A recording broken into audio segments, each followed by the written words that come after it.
Quick interruption because this fixes all content creator problems. If you're consistently adjusting your camera, losing framing when you move, or re-recording content because you drifted out of the shot, that is a waste of time and engagement.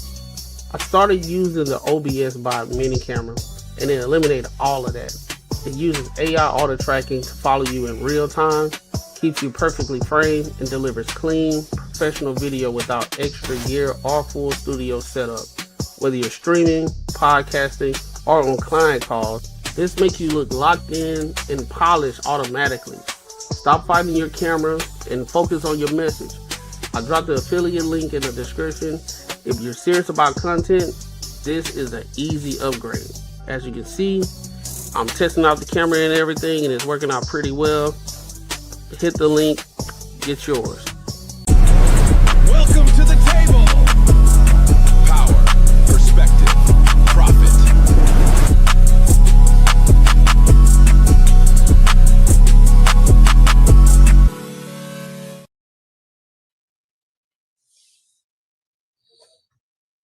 Oh, you on mute? My bad. What up? Welcome to another dope show where we talk about everything under the sun as long as we get back to the money, real conversations, and real solutions. I'm your host, Courtney, and I got my co-host with me, Unbiasedly Raw and Macaroni Tony. What's the word? Oh, bitch, what up? What's an uptown nigga like yourself doing down here with us common folk? What's the word? New day, more paper. Ooh, I feel that one. I like it. Yeah. Listen, man. Listen. We got some topics to cover today. We got some good ones to cover today. But before we get there, make sure you like, comment, and subscribe for the algorithm, and make sure you hit the bell notification. All right. For those of y'all who don't know, if you're new here, we also are adding a new feature as well to our show. When you see this scroll up at the top, here for call-ins, you have to be subscribed first. $10 minimum, $25 if you pay anything above $10, of course, you skip to the front of the line, and you get 60 to 90 seconds to get your point off in regards to anything that one of us said on the panel in regards to a topic. If you come up here with disrespect, we're gonna cut you off, and you will not get a refund at all.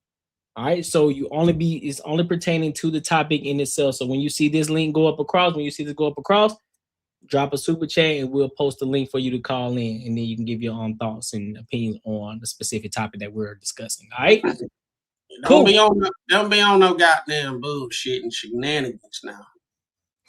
Yeah, don't be up here farting around. He said, "Don't be up here farting around." Yeah. So look, hold on. Let me put this. So we're gonna go ahead and get into these topics today. We're gonna go ahead and lock in, and we're gonna talk about this first topic that was sent. I think her name is It's Cake Bakes, and the question that she asked is, should a man pay for everything? That's her question. Should men pay for everything? So we're gonna dive into this, and then we're gonna give our thoughts and our opinions on it. All right. So let's go ahead and get into it. This girl asked me, if a man asks me on a date, do I expect him to pay for the date? I said, if he asked me on a date, I would expect that, yes, he pays for the date. She said, same. She said, now, if he asks you on this date, shouldn't he pay for your hair, nails, all this other stuff? I said, no. She said, why? He's the one that wants to take you on the date, so he should pay for you getting your nails done, you getting a new outfit, and you getting your hair done. I'm like, so you're basically a prostitute. And she's like, whoa, no, I'm not. And she got super offensive. But my thing is, if he could pay for all that, why can't he pay for in between your legs? And I asked her, if a friend invites you to a birthday party and you say yes, do you expect your friend to pay for your hair, nails, and outfit? She's like, no. I said, so why would you expect a stranger who knows nothing about you to do the same? We went back and forth on this topic, y'all, for about 30 minutes. And finally, I'm just like, you know what? Listen, I just feel like my time is very valuable. You can't buy my time. If I actually agree to a date, it's because, okay, I see some interest in you as well. And I will also like to, you feel me, invest that time into you. Why do I feel like he should invest in me and he don't know me? He already invested in the date. Like, damn. Now, if he's my man, Absolutely. Baby, I need my nails done. Baby, I need my hair done. But he's not. He's a stranger. I don't know, y'all. I feel like there's a lot more birds on the ground than in the sky. What do y'all think? Am I wrong right now? Am I being a pick-me? She called me a pick-me. Is that a pick-me? All right, so that's the question. This girl asked, what are y'all thoughts on this? I think this bird language that keep going around with these women these days. That demographic of women that that want you to spend money on every single thing, and we don't know each other. Yeah, for my woman, my wife, my girlfriend, I'll buy the hair, I'll do the nails, all that type of shit. But if I'm just trying to get to know you and everything, and I have to supply your hair, your this, and I gotta pay for your babysitter because I asked you out, that's not. It don't seem conducive. Like it doesn't even sound. You don't even sound fun to be around anymore. I was rocking with you, and that's the reason why I wanted to take you out, just to get to know you a little bit better. But I gotta spend all this money in order to do it. Oh, if it's the date and I ask you on it, yeah, I'll pay. I'm paying for the date. If you drove, if we met there, I'll throw a little gas in your tank. You know what I'm saying? If I really like you or whatever. But all this shit is just and it's just this revisionist history that's going on when it comes. Like dating is rather new. Right? People used to go on dates back in the day. They used to go to the movie. They used to go get ice cream and shit, like your grandma, and granddad, and your mom and everything. They wasn't taking trips and everything in order to get to know each other and shit. So this how dating is today is rather new. You know what I'm saying? The expectation that everything needs to be paid for and he gotta pay a bill and shit because he asked you out on a date. And it's disrespectful. Like you was already doing all that shit. I actually saw you looking beautiful. Why do I gotta supply that after I take you out? And then you read, and that's that woman's mindset. So she expect that for every dude. So you mean and now me as a man, and I'm listening to you, and you saying this is your expectation. I'm like, oh, so you like to get tricked on by a whole bunch of dudes, and usually you will go for anything if he spends some money on it. I don't even want to be with you. I'm just gonna smash and keep going. Like you a bird. So you agree? So you agree with him? I agree with the light skin chick. Yeah, I agree for the date. Take you out on the date. Yeah, but all that other shit, paying for her hair, nails, and buying her a new dress and all that shit, the date probably won't even go well. And I done bought you a dress and you wearing that shit on the next date or some other dude. You know what I'm saying? And I don't even know you for real. Hell no. Ron, what you make of it? This is why I jump off the porch toxic as fuck. All right, we gonna go on a date and shorty bad enough and I want the ass, then yeah, I'm gonna pay for some clip-ins and I'm gonna pay for some press-ons. And you get a $15 limit on Shein to get the outfit. Now the caveat is, after this date, I'm putting you through the motherfucking box spring, and after your shit is broke, I'm gonna need all my shit that I paid for back. Since motherfuckers act like they ain't got no home training and don't know how to act. So you get these them clip-ins, them mine. I'll write your name on a Ziploc bag. If there's date to it, it'll be there for you. Then press-ons is mine. And when you wear that sundress, I don't want no drawers under because I want to see that shit clap the whole night before I clap the shit out them buns. And then once the date is over and I done put you through there, I'm repoing everything I paid for. Since bitches want to act like they ain't got no goddamn common sense. And that's my stance. So in the whole situation, so basically what you're saying, you gonna pay for everything, but she gonna give you the goods. Guts is guaranteed. Because you done ask for extra shit that I was trying to get to know you at first. That's why I asked for the date. But shit, since you want to act like we go together, I gotta buy all this extra shit like we go together. Guts is on the menu for sure. Nah, I totally disagree. These women giving it up for less, bro.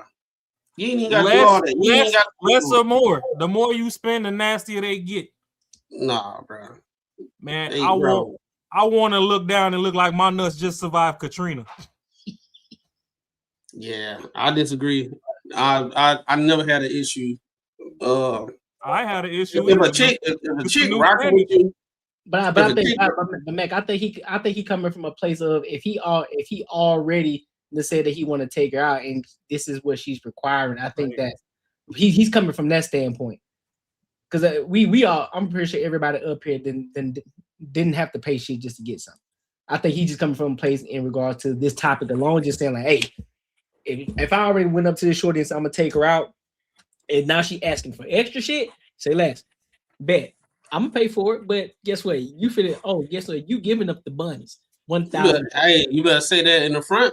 Nigga, Then you spend all that. You talking about I'm gonna get the guts and everything. Your ass going to jail. Your ass going to jail. oh well, I got bond money. What up, Trees? Marcus, what you got on it, bro? Hey, hold on. Was she saying that if you go on if someone asks you on a date, then pretty much the dude's got to buy everything? Well, like she said that's what somebody told her. She's against it. She's like, nah, he shouldn't pay for all the extra shit. He should just pay for the date. That's it. Yeah. No, yeah, that's bullshit. I mean, the only person I know would do some shit like that would be a super simp that would literally send some girl some money to go get her hair done, her nails done, and buy some clothes. And then he still got to pay for the date and all that shit. I'm pretty sure he got to pick her up. Man, nah. I mean, that don't even sound realistic, though, bro. That's crazy. And the motherfuckers are actually doing that shit. I just don't even know how you expect somebody for that to even go further. You doing all that shit. Yeah. Yeah, dog. I don't know, man. I mean, that's just some shit that don't even seem realistic. But I guarantee that shit do happen, though. But I don't know. Like I'm saying, if the dude actually does that, he should expect to get fucking played. So let me ask y'all a question.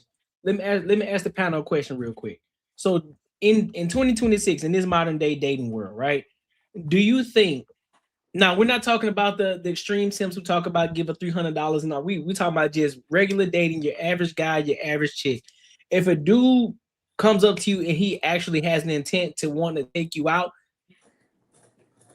versus the guy who ain't trying to do none of that, do you think he really has true intentions to try to date this woman because he's taking her out?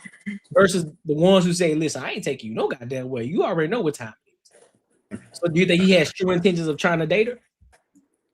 I think majority of the times dudes just trying to smash, but it's on the performance of how things go after that. If she being reciprocal, if she really digging them and all that type of stuff, and she's actually a good chick, it'll make him be like, oh, I was just trying to smash, but she actually a dope chick. You know what I'm saying?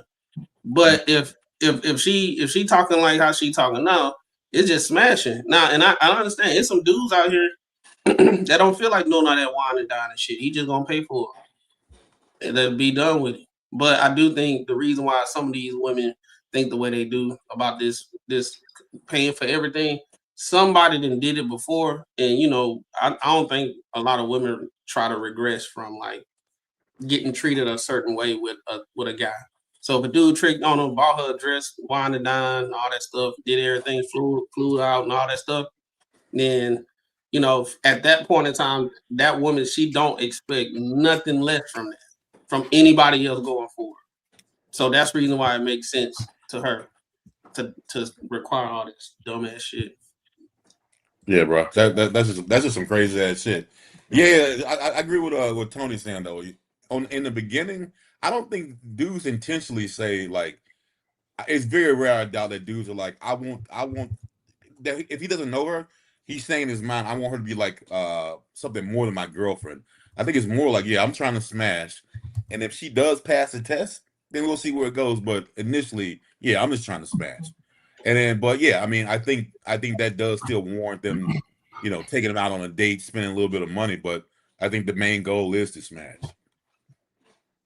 And it's crazy that you got lazy ass chicks like this that in order for you to look nice on a date, he has to pay for it. Like you ain't got no. See, those be the chicks with the damn bonnets on and be wearing any goddamn going out. So now you gotta dress her like a goddamn adult, like her dad or a parent, so she can be looking presentable when she go out with you. Oh wait, you talking about the girl that she was arguing? The girl that she was talking about? Yeah, the girl that she was talking about. Okay. I'm gonna just be toxic. I'm gonna just be toxic. I'm gonna make sure her sheen card's straight before I change her heart rate. It is what it is. If you want to be transactional, let's run the transaction. I know I can get the buns without paying for it, but shit, if that's the barrier to entry, you damn near finna be in the ER by the time I run through it because I ain't fucking with respect no more. I don't know. I think I'm more. I might be a little. I wouldn't say mean, but that shit right there, I'm good on. I like if I hear a chick say that shit, require that shit. It ain't. It's plenty of pussy out there, bro. It ain't that's that fine. shit. But if that's what she want, I'm gonna be toxic. I ain't gonna hold you. I think when I get done, y'all gonna hear story time, and I'm gonna just text y'all in the group chat like, yeah, that was me. I ain't gonna hold you, bro. I think I'm kind of rocking with Raw in this situation, bro. Just because that little bit of that toxicity sometimes, sometimes you like that little, you like to play around a little bit. Like, you know what, fuck that. Shorty a little baddie, you know what I'm saying? I'm trying to get in the guts. I know she requiring a little something. So all right, say less. I got you, don't trip. But just know right now, add to the shit that we talk about all the time now, because now they don't know your motive. You just spend no, but that's what I'm saying. We let them know. That's the thing. That's the thing. We letting them know out the gate. Like, listen, all right, shorty, you already know I want to take you out, but now you add more shit on. Just know, like, hey, just know you finna be adding up after this shit pop off. Just know some shit finna pop off after this. The thing is, if I asked you to go out on a date, I already respected you enough to say I want to try and see if we can go a bit further than just friends. You disrespected me once you asked me to pay for all these shits. I'm gonna treat you like the whore you want to be. Yep. On my mama, I am. If that's what the modern day can't want to come to, then hey, it is what it is. Y'all got it. I done broke a couple bed frames. Everything from fucking American Furniture Warehouse to IKEA. That's fine. You can be Christian and go pray in church on Sunday. On Saturday night, I'm knocking the demons loose. Hey, no, I'm cool to be transactional, but I just ain't gonna buy no fucking bitch no outfit. Man, fuck that, bro. I mean, that's cool to be transactional. The outfit $5. The outfit cheaper than the 4 for 4. Facts. They hopping in stockings the size of this chopstick nowadays, and it's the whole fit. And it don't matter if you Dank DeMoss or Coi Leray. It's one size fits all. Now how it fit might hit a little different, but they all hop in the same stocking. Oh shit. Yeah. Hey. And it's just a me thing because I had it even like back when I was in college, bro. I said I had a golden rule. I never bought no chicks no drinks. I ain't bought nothing unless we got cool and whatever. And she was dope or whatever. I never just off the rip a chick that I don't know or trying to get to know. I never bought her anything. Unless we was kicking it and she was showing interest in all that stuff. I never did it like you got to do something for me in order to spend time with. I ain't never did this shit. You know, black men are so great at sex that we're banned from buying pussy. We banned from buying pussy. So back in the day when Backpage existed, I mean, real niggas was buying real things off Backpage, but then the bitches discovered they could sell a little ass on there. If you looked at their profiles, it said no AA. That meant no African American. Because they know when a nigga spent his hard-earned money, he was finna knock it out their fucking bone marrow. He'll get his money's worth. So it's the same treatment. Watch how you talk to me. You want me to buy that hair and them nails? I'm yanking that shit out, and you breaking the nail, gripping them sheets. Oh, my mom is not gonna make it to the next nigga. He better pay his own way. I got a general. My thing is, I would have a general rule too. You know what I'm saying? I normally don't buy drinks, but if I'm feeling good that night, I'm kicking it, we vibing. I might throw it. Depending on, listen, bro. There's a threshold. There's a threshold for me. Typically, I don't. So that's a very slim chance. That's a very slim time and chance that pops off, right? But if I do, that means I'm really trying to fuck with you on a different level. I'm trying to get at you type shit. And so that's the only way I know I'm gonna grab your attention at that moment. Because I don't give a fuck how smooth you are, you ain't gonna win all of them. I don't give a fuck how attractive a nigga are, you can be the slickest talking nigga, you still don't get all of them. You still gonna take some. So sometimes you might have to go a little bit, get a little bit extra, may have to go outside the golden rule just a little bit. Like, all right, look, I normally don't buy drinks for shorty, but you know, this one here though, I'm gonna slide her something real quick, just see what's popping off with her. You talking about the chick that you just met, or are you talking about y'all done talked a little bit? I'm talking about a shorty you just met. Nah. And here's the thing. I let the bitches know. I don't even buy y'all drink, but you know, I'll say some slick shit and then get them a drink. Like, I know I ain't buy y'all short. I don't know I'm gonna buy short a drink. You know what I'm saying? But you know what I'm saying? You different today. You know what I'm saying? You different. And boom, what you mean I'm different? Game on. You can get some apple juice. Hey, whatever it is, it could be anything, nigga. If it costs $1, I pay for it. It's cool. Apple juice, whatever. Hey, bro. Pay for these bartenders. Hey, bro. Hey, these bartenders getting slick. Go up and try to order a cranberry juice. They're gonna charge you the same shit they charge for a vodka cranberry. That's what I'm saying. Because they know a motherfucker got a flask in his pocket. You know what I mean? Yeah, you know what I mean? So, like, you want some apple juice? I'll buy you some apple juice short for $7. It's the same thing as me buying you a martini or some shit. So, hey, what's good? I'm with it. All I know is if I buy a bitch a beatbox, I'm fenced to beatbox. That's all I'm saying. But it's crazy though. Even when these chicks are asking for this type of shit, it's 110% you should expect that from exactly what Raw's saying. Hey, cool, I'm gonna do it, but guess what? I'm fucking smashing, and that should be a guarantee. And they literally think that you're out your mind for saying that shit, which is crazy to me. That's just crazy. Like if you asking for something like that, someone do it, you better expect that you will be giving something up. And these dumb girls don't think that. That's why we be trying to tell these women, like, the way y'all be moving, the way y'all requirements of how y'all want shit to go is a detriment to you. Because now if you're asking for a man to pay for it, in his mind, all right, he gonna be like Raw and Courtney, hey, well, bust it open. I'm not even gonna take you serious because you acting like a bird. So I ain't gonna take you serious. But they turn around and be like, all y'all men want is sex. All y'all, you just said that you want me to bitch, I'm wide out. Do the stanky leg, do the stanky leg, do the stanky. While I'm in there. I'm gonna treat you how you say. I'm gonna treat you if that's the case. All right. If we agree to the terms and conditions, I'm gonna treat you how you acting. Because the chicks that don't ask for nothing usually get the most. 100%. It's really that simple. I was trying to give you the world, but now that you got stipulations, and I got the tip for you. I ain't got time for that shit. Finna get in the word. I never had that. I never had a chick to ask me that. That's a weird thing. So do y'all believe that? Let's say this is a general question. In y'all history of dating and talking to women and stuff, have any women ever asked y'all that? Ask what? Ask Stefon to date entirely. Her dress. I ain't even talking outside the food. Get her hair done, nails done, all that shit. Nah. I ain't never had that. So I ain't never had it, but shit, we could find out about it. But hey, I haven't asked a girl that asked me to borrow money before. Yeah, so, I've heard. Yeah, me too. I guess that's probably about the same. Borrow money? Yeah. Off rip? Well, no, rip. It was. I fucked around a couple times after that. Oh, I mean, that's understandable. Right? You asked to borrow money before or after you hit? She asked after. It was way after. Oh, a chick asked you to borrow money? Yeah, she had borrow money from me. Yeah. Oh, what you gonna do for the 40, shorty? I'd already smashed. I mean, that was too late. It don't matter. Just because you goggled balls yesterday don't mean that they supposed to stay dry today.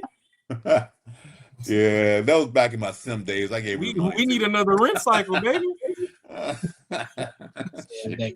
He a reform simp, man.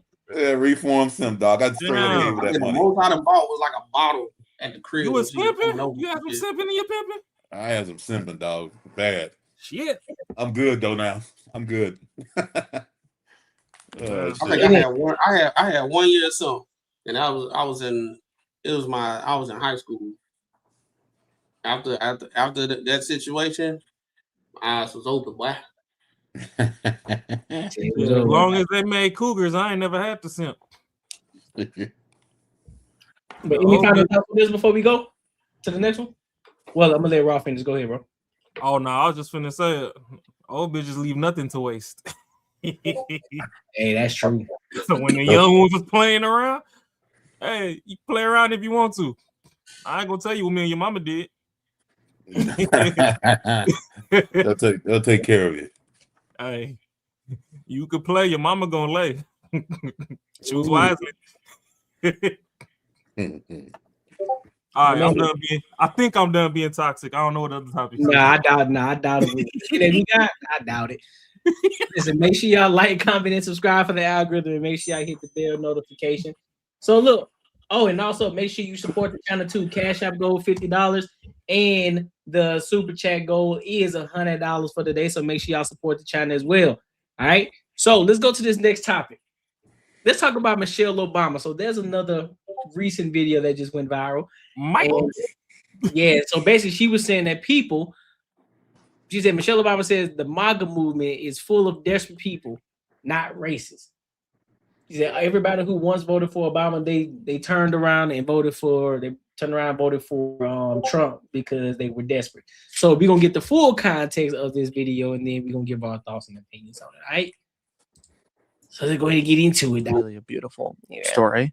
You said, quote, "I was proud as a wife, but amazed as a citizen. I felt a sense of relief, a sense of calm that the country I lived in was the country I thought I lived in." And I read that and I thought, as a citizen, when Donald Trump wins in 2016 and 2024, how did your thinking about the country you live in change? Did it change by the passage of time? I mean, I was deeply, deeply disappointed. But my husband is such a good person to have for context and clarity. And he's right. That outcome had as much to do with people's pain and confusion about where they are in their lives.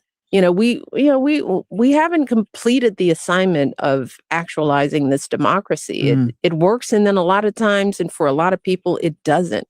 I've seen it all. I've experienced it all. I know what it's like to be underestimated, underinvested in. And that's happening all over the country, more and more as the income gap is widened, and more people are falling through the cracks and experiencing worse than what I did growing up. My father had a job his entire life. He was never unemployed. We never worried about our rent. We had health care. He could put us through college. We could afford college, even though it was expensive. The basics. More Americans had more of the basics, and that's becoming less and less. And my gosh, when you don't have a chance, and you're doing everything you're supposed to do, and that's happening for people of all races and all colors in all parts of this country, in cities and rural counties and on farms, and people who are like my dad, that makes you angry and it makes you susceptible to find someone to blame other than the people who are rightfully a part of the problem. And that's true. That anger, I can't look some people in the face and tell them you have no right to be angry or to do something that maybe is against your own interests. That's human nature. Many of the people who voted for my husband twice,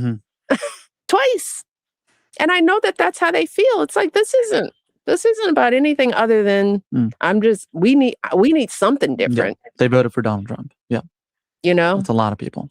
So you can't just pigeonhole them and say you just don't care and you're racist or whatever you're thinking. This is an act of, I don't know what else to do. I just real quick. Wish we had more leaders that were figuring out how to do more for the middle class, for the working folks, because those are the folks who are drowning in this economy. It's not me anymore, but I know those folks, and they're good people, and they don't have a way out. And so what's your thoughts on Raw? I mean, if it's almost done, we can let it rock. Oh no, it's bad. No, you can. What I was finna say is the problem, if you want to come from the black aisle, is yes, niggas is tired. Niggas been tired since slavery, quote unquote, ended, even though it ain't ended, just shapeshifted. But Obama was one of the most charismatic people to ever run for a presidency, and being that he got a tan on him, niggas didn't hold him accountable. And niggas sold hope for 8 years, and niggas still hoping. Now, the problem that they had is when Biden was proven to not be of good health to be in the office, they were supposed to go behind the scenes, and there was supposed to be voting that went on to find who they're going to nominate to be the head of the party. They straight up skipped that. They tried to cherry pick and hand us Kamala. And as much as niggas didn't want to rock with Trump, the ones that don't rock with him or whatever, that were on the fence that actually do go out and vote, they were trying to hold out. Like Debo was stalling them the fuck out. They were begging this woman to drop policies, and she never dropped anything. She did 53 interviews. I'm just quoting a number. I don't know how many interviews she did. But if you overlap them bitches over each other, she said damn near the exact same thing in every fucking interview, damn near word for word. That's when niggas was like, oh yeah, we can't do this. Because you done seen Trump answer questions off the cuff, go all the way off script and bring it back. This bitch was like, oh, well, my mom raised me and the neighbor helped out and we washed greens in the tub and, you know, vote for me. I'm African now. Bitch, you was just Asian American when you was fucking running last time. Stop it. We not going for it, Mystique. That's where this shit fucking really went off the rails. Me personally, Trump the celebrity, I grew up in the hood. Niggas had posters. Everybody was hustling. All the dope boys were trying to get money like Trump. Listen to all the old music. All these niggas was his friend. That's the capsule that I'm stuck in. I wasn't born in the 70s when y'all said the nigga was racist. I understand that rich people have a narcissistic level to them. Shout out to the Central Park Five. I'm glad they back out and they free and they missed a lot of years on their life that they can't get back, but at least they got out and they can get to some money now. Trump wasn't the prosecutor. Did he play them by putting them, he paying for that slot for their information to be front page news to sway the opinion of the public? Yeah, he did that.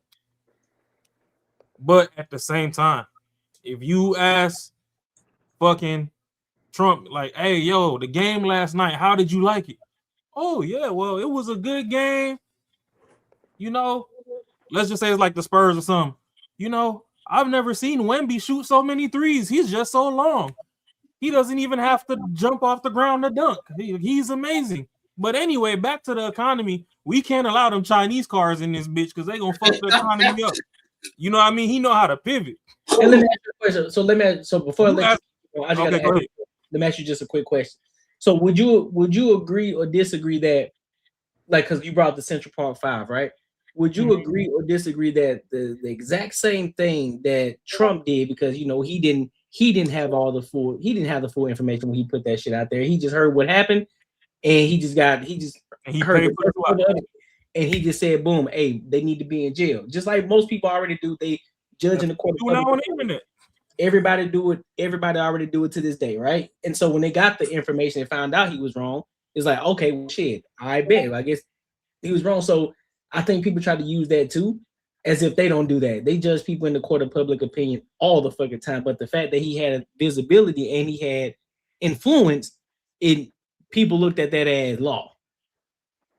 Well, I understand, because after talking to like some of my aunts and stuff, I understand the disdain and the pain that, you know, the black community has towards Trump. I'm not going to I never got whipped across my back. I can't tell you how being an actual slave feels.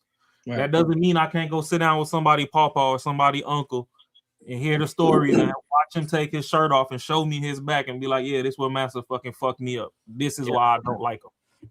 Yeah. Like, I don't care if we got free and then he paid for me to go to college or whatever after that. Before the laws were changed, he treated me like a piece of shit. So I just don't like him. I understand that plight. But that's where my plight was separate. When I was growing up, y'all was praising this nigga in my eyes. He was in all the rap music videos, all that. He was on all the TV shows. He was on WWF, bro. Y'all had this motherfucker everywhere.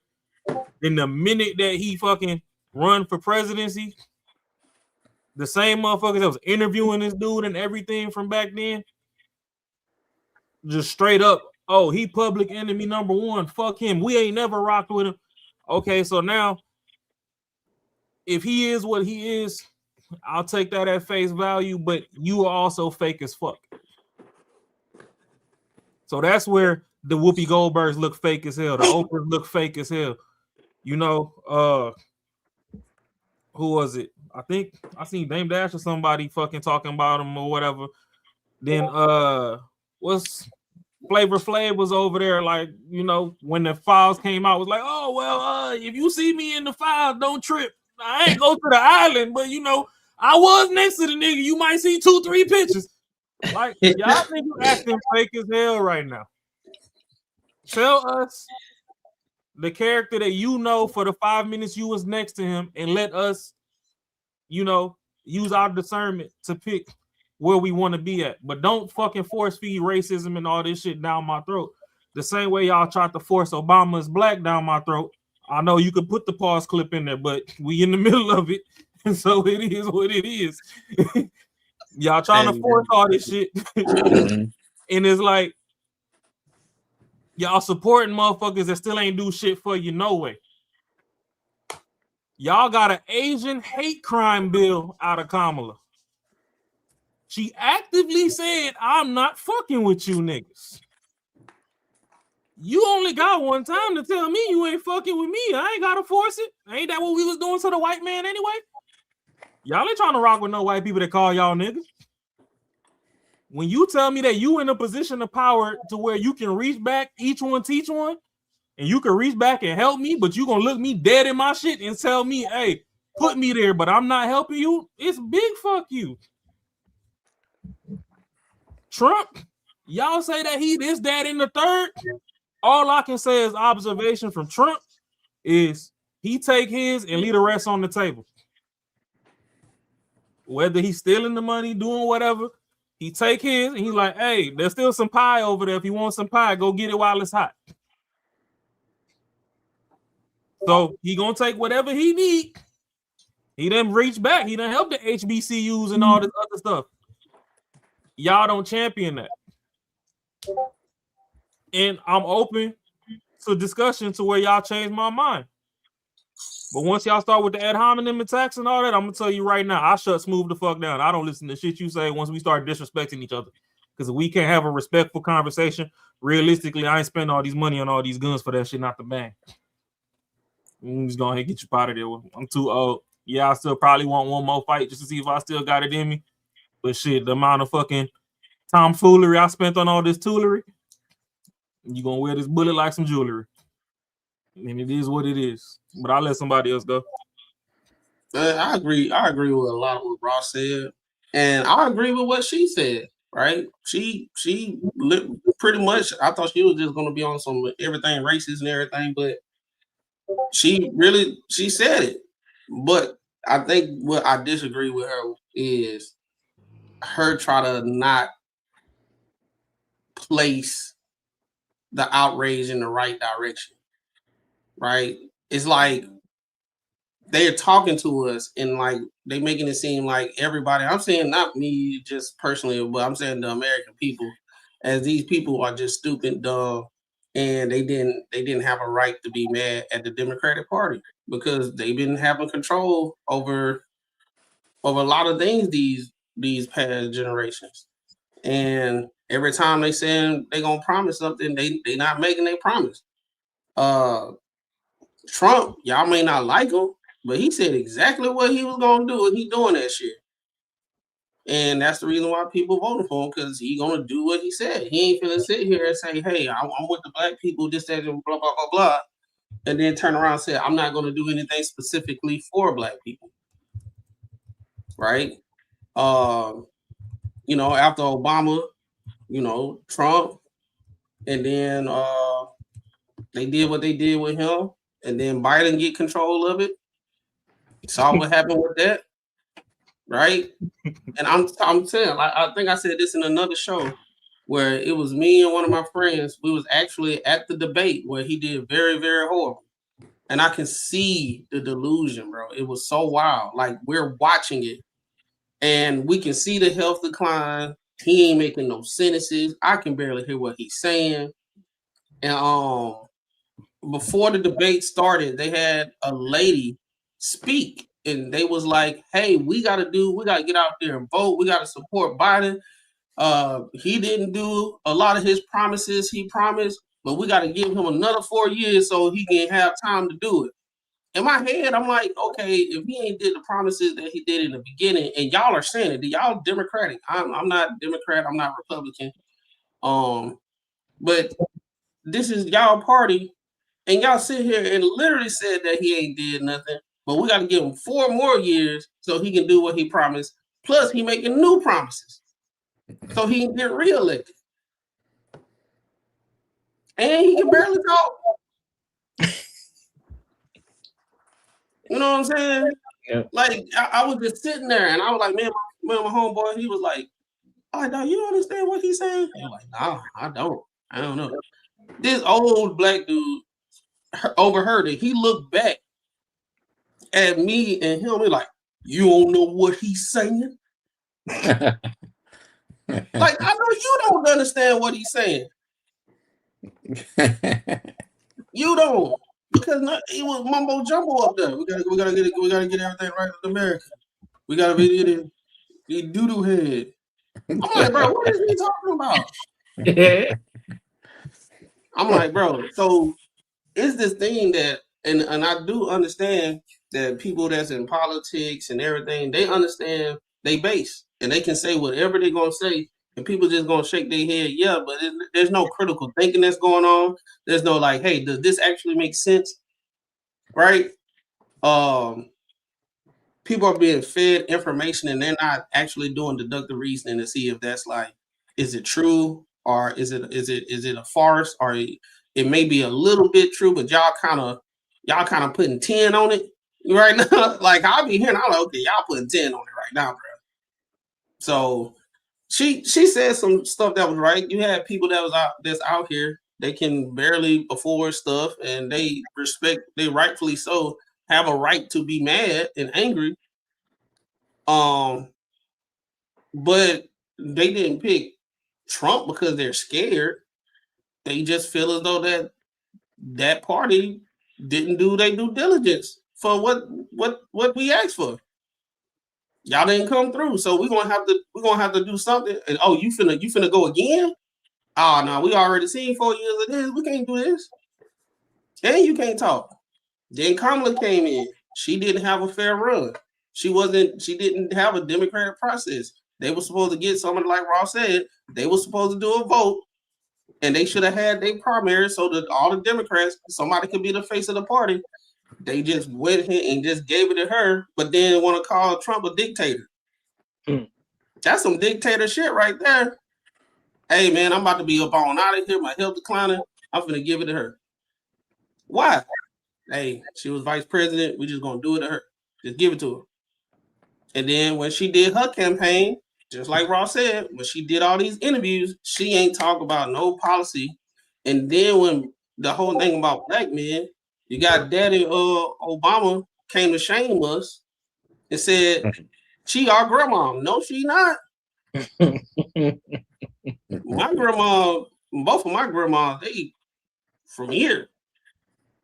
And we got rich history, goddamn. You know what I'm saying? Her parents don't know where they from, goddamn. But how dare he talking about that's our grandma? No, it's not. Hey. So when that backfired, everybody felt more pissed because now you thinking you taking me as like we dumb or something. And you gonna wave your finger to make us feel like we're not supporting black women when we came out and showed out way more than everybody else other than black women. So that's that crazy junk. And you know, she be coming up here and she be talking. She's intelligent, she educated and everything, but sometimes I just be disagreeing with some stuff.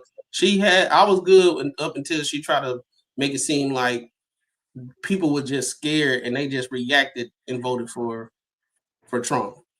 No, y'all be acting like we didn't see that bullshit that we saw when it was running. Like it's like that revisionist history. It's like no, they didn't just vote for him because of that. Biden could barely talk, and Kamala didn't have enough time to campaign to give promises and shit.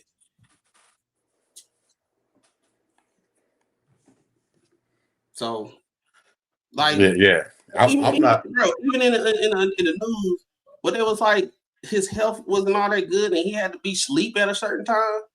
So so any other country, we just gotta wait till their president go to sleep, and we gonna fuck up some shit. Because he can't even press the goddamn button or get on the phone. Hey, Mr. President, he's taking a nap. Can we come on, dog.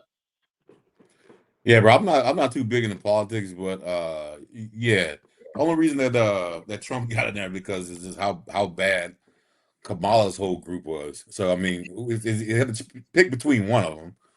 And the whole thing, and the reason motherfuckers don't like Trump because he's not like the typical president. He's not like that smooth, I'm gonna booze you. He's like a real person. He's like a legit person. Like he ain't trying to fucking clean it up. He ain't trying to make it sound like he's super smart or he's trying to be politically correct.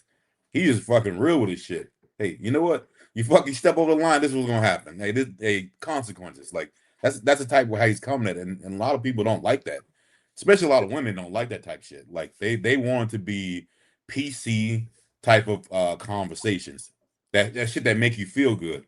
He's gonna tell you, he's gonna kick it to you real. So I mean that's the reason I like him, because the motherfuckers kick it real.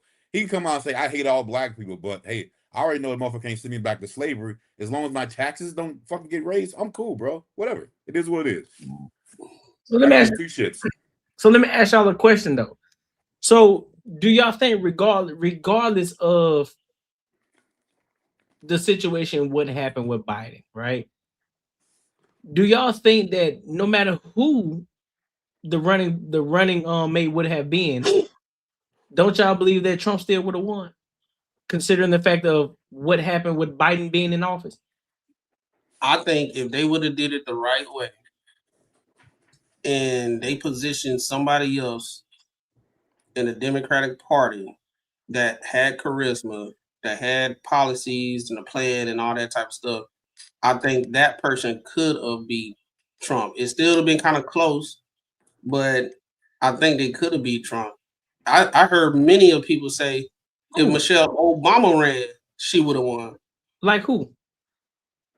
No, I mean, I can't tell you my name, but I done heard people and saw people online talking about while that whole situation was going, where Kamala was running, it was like, why Michelle Obama don't run since all this stuff going on with Biden?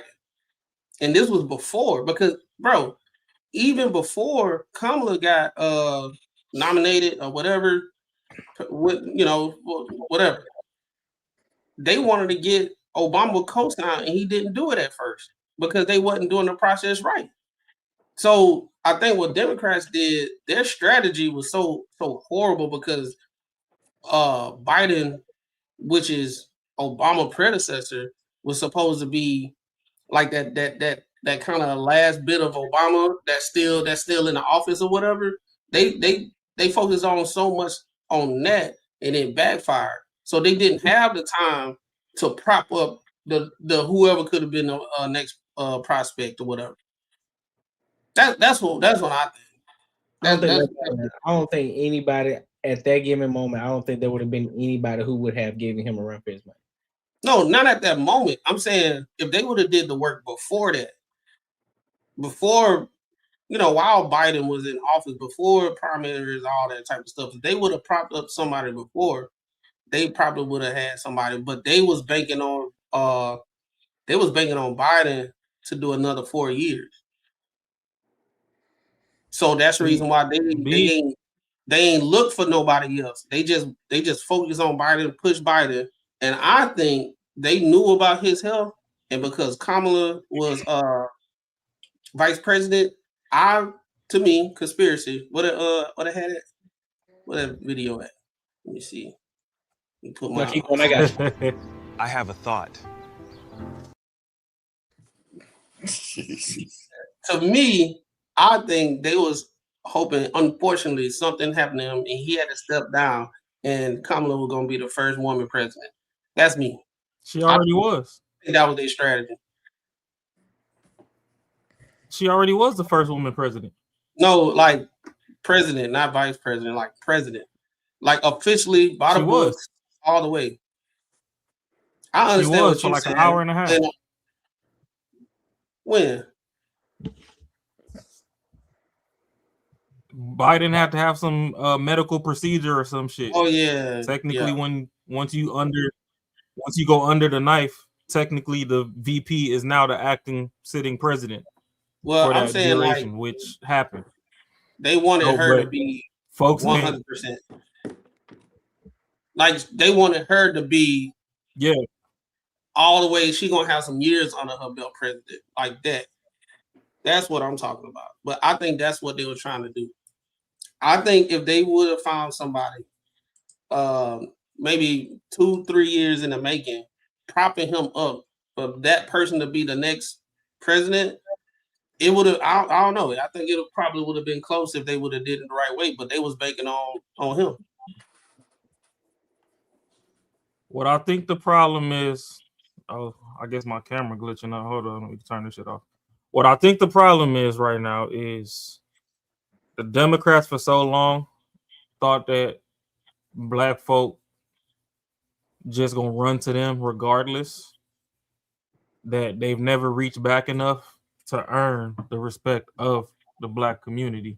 So all this shit threw them for a fucking mean ass loop when they realized shit ain't going the way that they thought it was gonna go.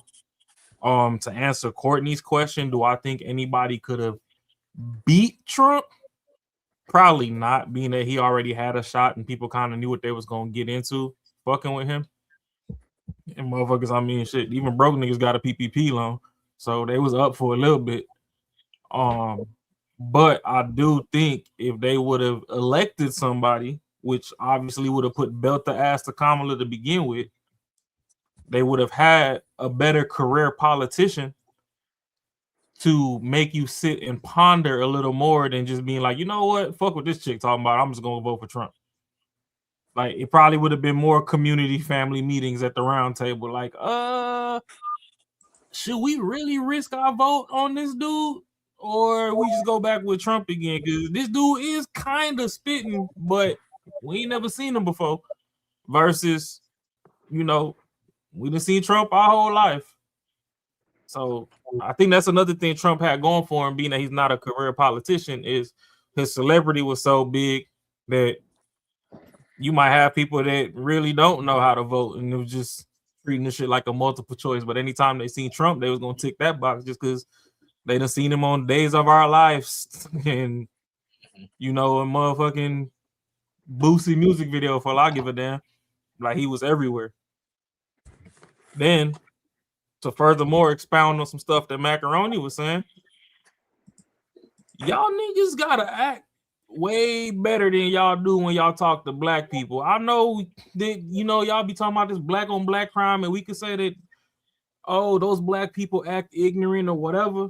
First of all, you gotta be a smart motherfucker to run the streets and stay away from the law for 2, 3, 4 years to build an empire. Can't nobody just wake up and say they finna sell drugs and actually make it somewhere. Niggas buying G-Wagons and mansions out the streets. Niggas is smart, for one. Y'all can't throw these fucking press conference. Biden, you's a stupid ass motherfucker. Ain't no way you went down to the hood and said niggas don't know how to use computers. Like y'all keep looking niggas dead in they shit and disrespecting them. Then think that we supposed to fucking vote for, like, no, that shit is not cool. If you don't vote for him, you ain't black. Begged you for fucking. Yeah, we don't vote for you. We ain't black, but you was calling us niggas and shit when you was in your 40s. You ain't want your son to mix with black people, but all of a sudden you done hung out with Obama for a couple of years, and now you get your shot at the big seat. And it's, oh, if you don't vote for me, you not black. Then bitch ass Charlemagne sitting up there looking like a donkey. He the motherfucking donkey of the day with them big ass teeth, sitting up there laughing in that motherfucking face, cooning and shit.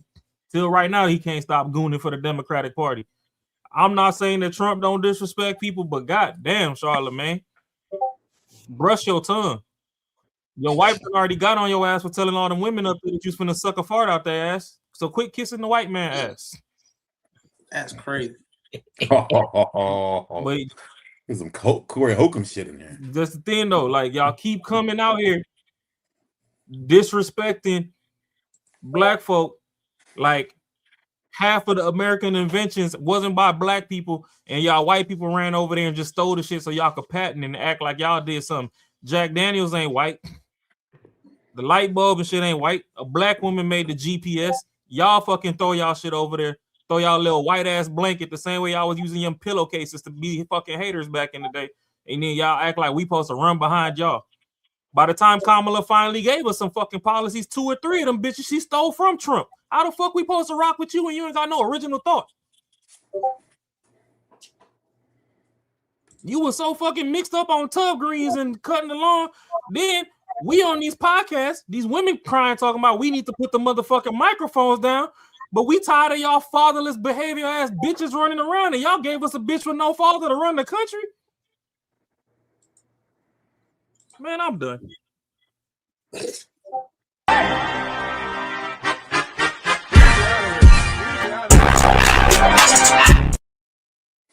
Hey, hold on now. Hey, wait a minute. Hold on, man. Hold on, bro. Hey, he had to get some shit out. He had to get some shit off your chest, didn't the big dog? Hell yeah, dog. I'm sick of this shit. I was sick of this shit. Bruh, idiot. Well, no, niggas gonna demonize you. But you know what? Y'all talk. I ain't trying to. No, you good. I ain't trying to pot hog tonight. Bro, get your shit off, bro. Get your shit off. Get your shit off. My camera was glitching. I was clammed down the whole time. We ain't went live since last Tuesday. Get your shit off. Like, if you gonna lie to me, try. You telling me that y'all scared of niggas in Nigeria scamming your grandma, niggas in Jamaica scamming your granddaddy, but you gonna come to the hood and say niggas don't know how to use computers. But we supposed to vote for you.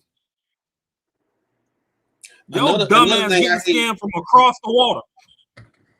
Man, another thing I hate is this voter suppression shit they keep talking about, as far as they think us as black people so dumb we can't get ID. Right? I saw a video of this dude. He went to the white part of town. Passport bros fucking the shit out of people, baby mama overseas. You think our ID is our worry? This white dude, he went on the white side. I forgot. I think it was like New York somewhere. And he went to white person by white person, everybody outside of black. He's like, hey, do you believe in voter suppression? And it's not cool that black people they can't vote because of ID. Do you think we need ID? All the white people said no. I mean, they're unfortunate. You got a lot of people, they don't even have cars.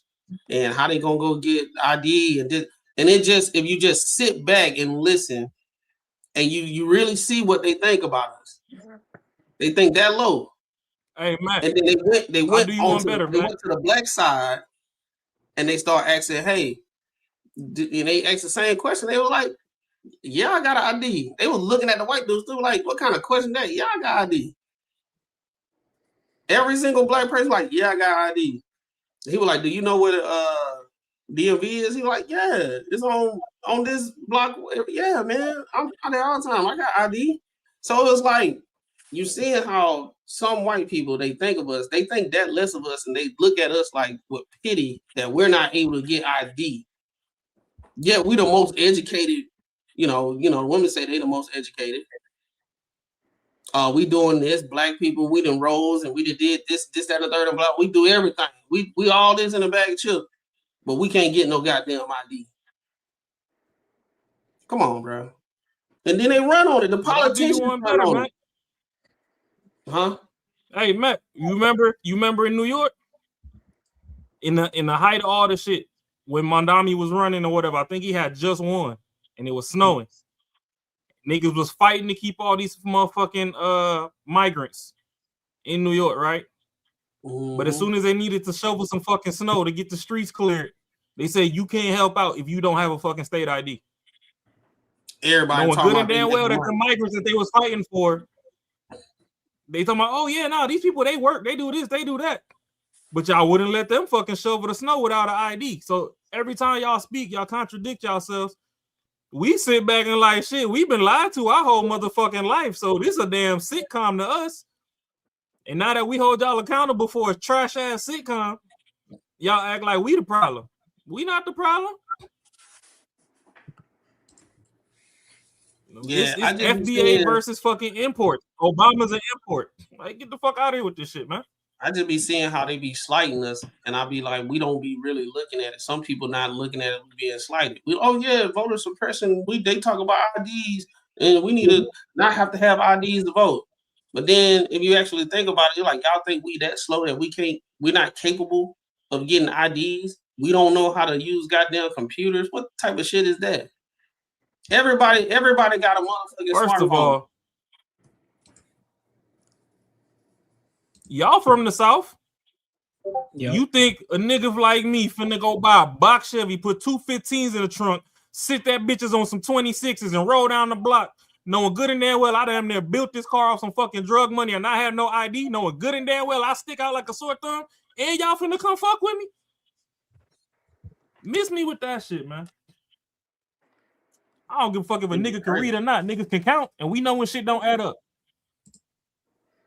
That's a fact. If they're trying to, niggas can hear you.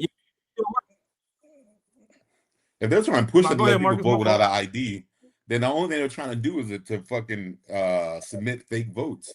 I mean, the only reason they would do that if they try to get that shit passed, that's pretty stupid. But they're trying to use us as scapegoats. Yeah. Of not having to use the IDs because they trying to have.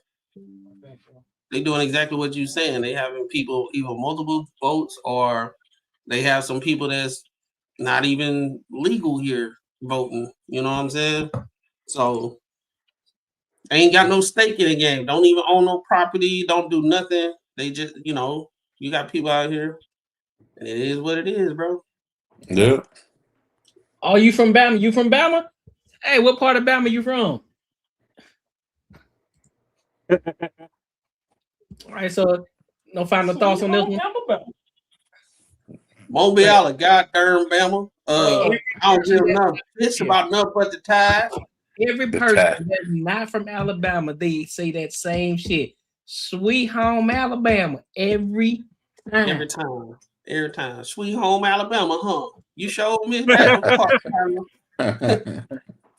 Hey, you know what's disrespectful though? When they be calling people up north, they be calling each other Bama. Yeah. Oh, Bama ass dude. We from Port City, bro. Mobile, big dog. What you mean? Port City, boy. Mobile, goddamn Bama. You better get it right. What up, though? This nigga turned into Brewski. And listen, make sure you like, comment, and subscribe for the algorithm, and make sure you hit the bell notification. Also, make sure you support the channel. Cash out $50. Tap into the Banter and Barter. Also, super chat goes undone. Oh shit, we got a new member, cuz. So let me go ahead and tap in that bit. You feel me? Let's go ahead and read that. Hey, you right, man. Making money is me, man. 10 years, man, you're gonna have matching Benzes. 10 years? Nigga, more like 10 days, man. 10 days. Shout out to Joe. Hey, shout out to Joe for becoming a member. Appreciate you, love. Appreciate you for that. That's what we talking about because we got to get to 100 members by the end of the year. 100 members, and then that's when we're going to really start orchestrating a meetup in Phoenix, Arizona. We're gonna get together a whole meetup, but we got to hit the milestone of 100 members. All right? So if you ain't a member yet, make sure you become an ENG member. All right? So appreciate you, Joe. Oh,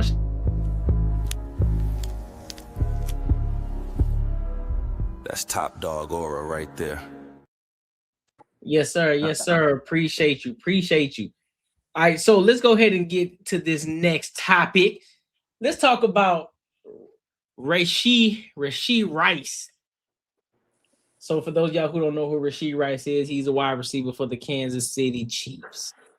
And Buddy then got into some more trouble. He was already on probation, and he got into some more trouble. So we're gonna dive into it. And then on top of that, his mama got into some trouble too.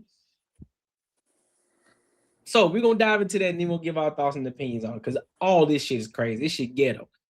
So let's go ahead and rock out. Back into KCTV 5+. I'm Katie Bird here with Samantha Boring on this Tuesday afternoon.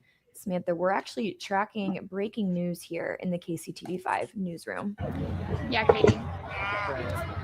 Rashee Rice was arrested today in Dallas County, Texas, for a violation of the terms of his probation. I want to walk you guys through a little bit of those court documents. So they're filed in the Dallas County court. He actually tested positive for THC and taken into custody again for violating these terms.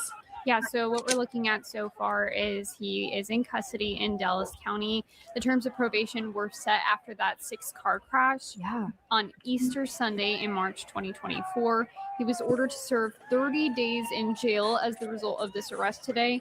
It's a 30-day jail sentencing that had previously been issued to him on July 17th of last year when he pled guilty to a trio of felony charges. Wow. Yeah, and again, this will keep him in custody until June 16th next month. This means that he's going to miss a couple pretty big things. So this is the Chiefs OTAs and mandatory minicamp this offseason.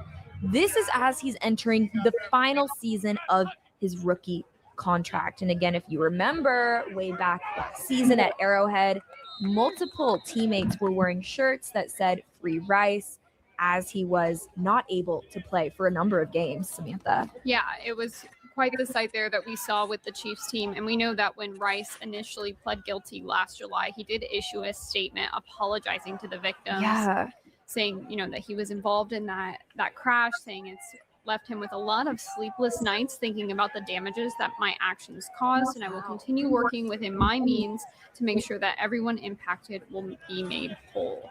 Now, we also have reached out to the Kansas City Chiefs to see where things stand for them and how they're kind of navigating his arrest. We are still waiting to hear back, though. Yeah, I want to walk through a little more background on just what we know about Rashee Rice, kind of what he's contributed here in Kansas City. So he's a product of SMU, and he was drafted way back in 2023. This was in the second round of the NFL draft, and he actually has had trouble on the field, not just for troubles with the law, but also physical issues. So torn ACL, and then again that 6-game suspension last season, and this was again due to his role in a 6-car crash. I mean, we've covered this extensively here on KCTV5, Samantha, and he still finished the year though with 53 receptions, 5 touchdowns, and 571 yards. And then he also missed the final few games due to a concussion. I mean, for Rice, it really has just been one thing after another. Yeah, and now looking at the Dallas County, Texas jail records, what I've found so far, he is in custody as of today at 12:25 p.m. It appears there's no bond, but that means no bond was permitted according to this website. So that could always change, but as of now, he is being held at the Dallas County Jail. Yeah, and then be sure to tune in to KCTV5 this afternoon for the latest in this. Samantha, I want to go ahead and shift gears. All right, so let me go to this next part. See if we can get more Former SMU information. star Rashee Rice has been released from a DeSoto jail after turning himself in to authorities last night. Been a couple of weeks since he was involved in a hit-and-run crash involving 6 vehicles, according to his statement. Richard Sullivan is live in Dallas, and we know that Rice faces several felony charges now. Hit and run. Well, DMR Super Bowl champion Rashee Rice turned himself into Glen Heights police, then in and out of the DeSoto jail. But all night long, we have been checking with police to see if an SMU football player also involved in this crash, also charged in this crash, has turned himself over to police. And as of now, he is not. So obviously, we'll keep track of that for you all morning long. But I want to list the charges that Rice is facing right now. Here's a list of them on your screen. 8 felony charges. The aggravated assault charge that you see carries the heaviest penalty, up to 20 years of jail time if convicted. Now, Rice admitted to driving the Lambo SUV, speeding alongside a Corvette on US 75 back on March 30th. 6 cars were involved in that crash, leaving several victims injured. Everyone is expected to be okay, but Rice and his friends left the scene. We've since learned SMU cornerback Theo. All right, so and now let me play this other video regarding his mom, because this shit's wild too.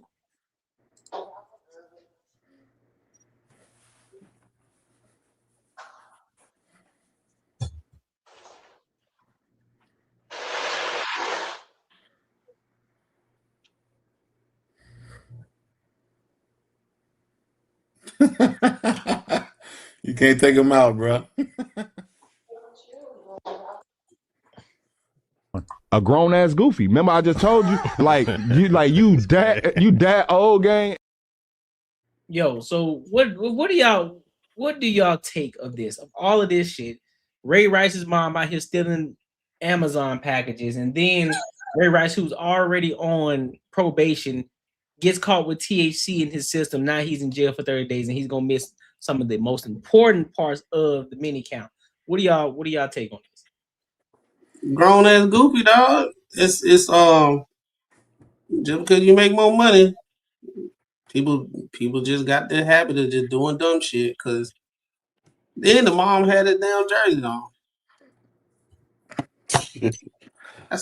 That's crazy, bro. She had his jersey on, like his number jersey. But yeah, bro, he got to do what he got to do, man. That's stupid. I just don't understand. Like somebody in the chat, like they were like, put the weed down. Like you making that much money and you're on probation, and weed is that. It calls you like Pookie off that movie. Like you gotta smoke, even though you're on probation. You got to smoke, like, and you making this much money.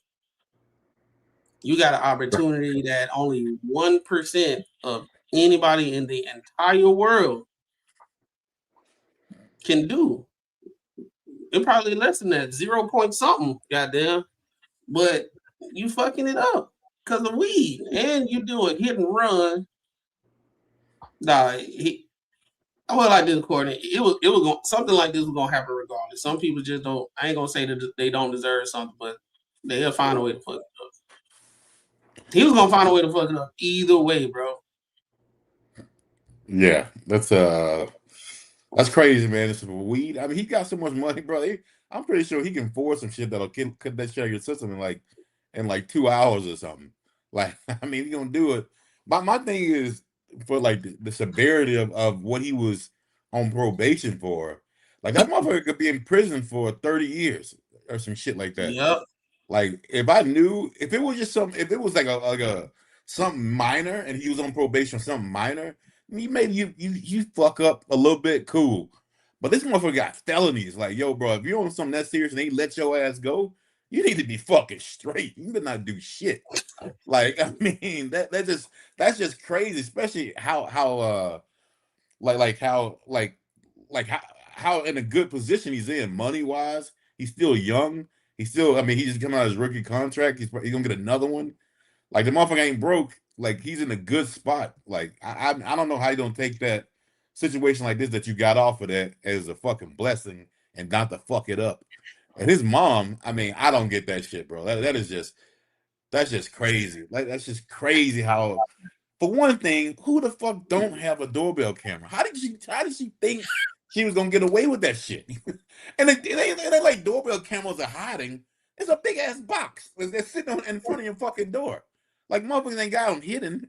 Like, you know what I'm saying? Like, how the hell could you think that no one was gonna recognize you, and how you gonna embarrass your fucking son, who is I'm 100%, I'm pretty sure supporting her ass.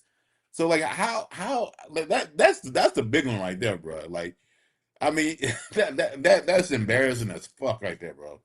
Whatever was in that box, she could have afforded it.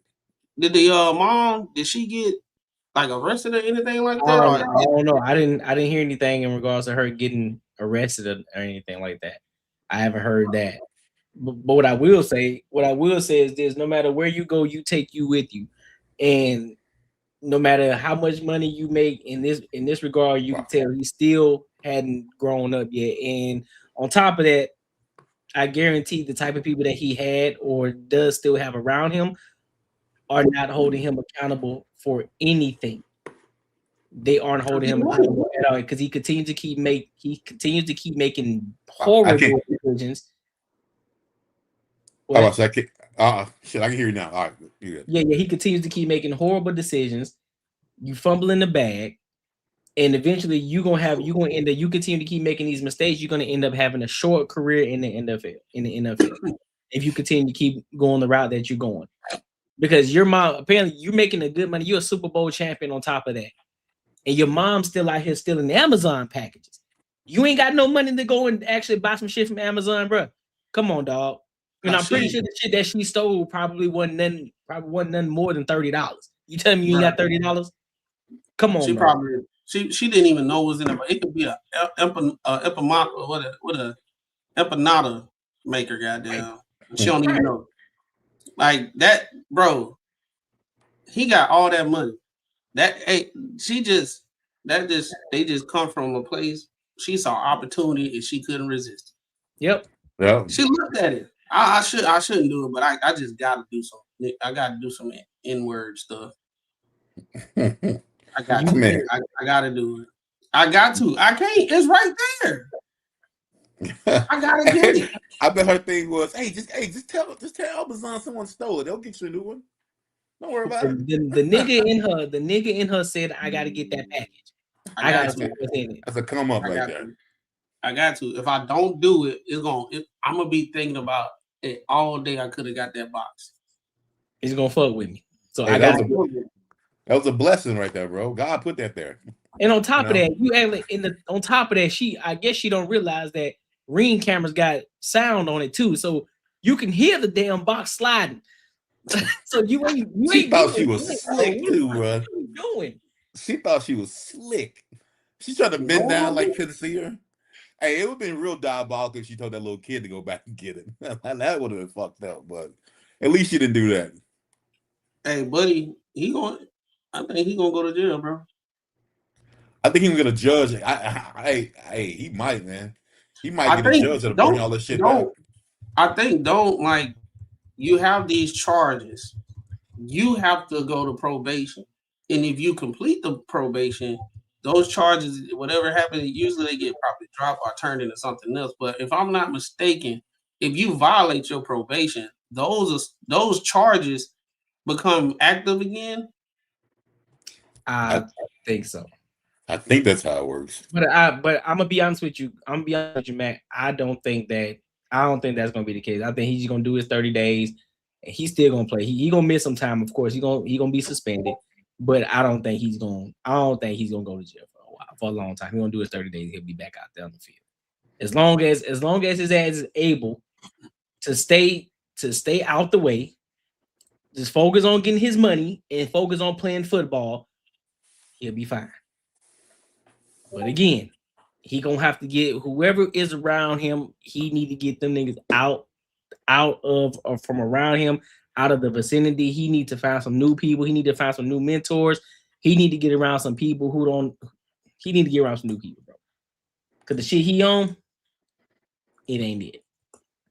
No, he'll have a short career. Very. And them motherfuckers be gone. Then his boys gonna be gone once that money dry up. Be like fucking Broner over here in a minute. If you fucking said Broner, yeah, it'll straighten up. Shit. Bro, that's sad. I mean, that man, if people are like him don't look at situations like that and just think about it like, dang. Like Bruno's on the top. He was the top of his game at one point. Now motherfucker probably ain't got $2 to rub again. I mean, you know what I mean? He said he got $2 to rub again. He probably ain't got $2. I mean, he out there making a fool of himself. It's crazy. Nah, he's supposed to been going to football practice, playing games, and staying his ass at the house after this shit. After this, 6 counts of collision and bodily injury, 1 count of collision involving serious bodily injury, 1 count of aggravated assault, and he walked away. Yep. Yeah, he left the damn team. Oh, he caused that much shit and said, "Nah, I'm out." Yeah, that's crazy. And you still out fucking there. You and your mom. And in the Lambo. Then after that, your mom said, "You know what? I gotta have it. I gotta see what's in the box. You gotta come up. Surprise! Happy birthday to me."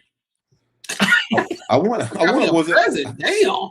I wonder was it her apartment complex or was it like an apartment complex or what? That's what it looked like. I think it was an apartment spot, probably a condo area or something like that. Yeah, shit. I'm pretty sure.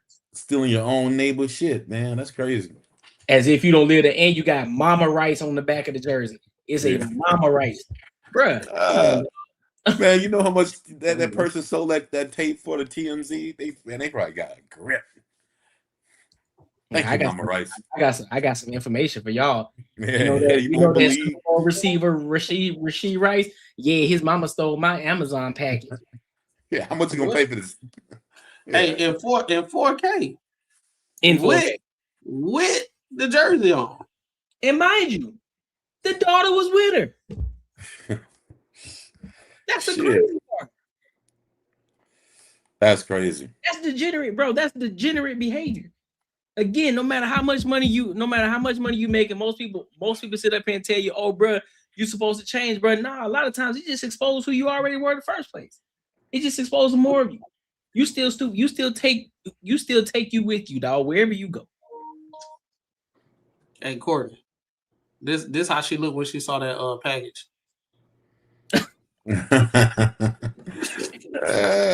Hey, play it again. I want to see. Look like she looked back and saw the ring camera and tried to get out of the way of it, like she was slick. Let me play it.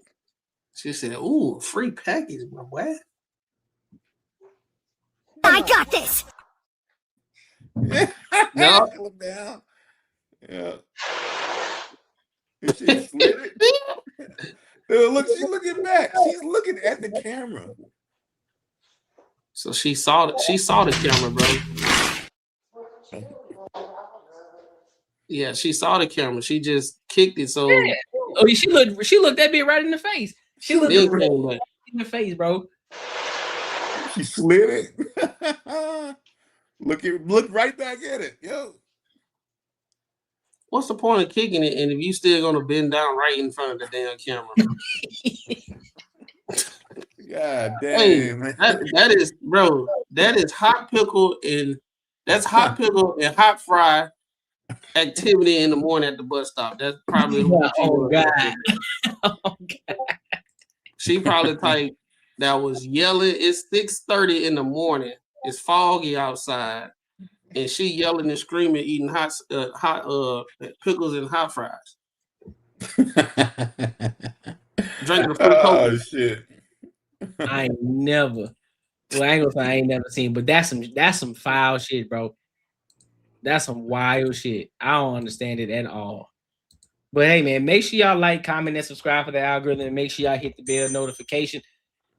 And make sure you tap into the super chats and the Cash App Gold. Cash App Gold $50. Super Chat Gold is $100. And also, let me put up.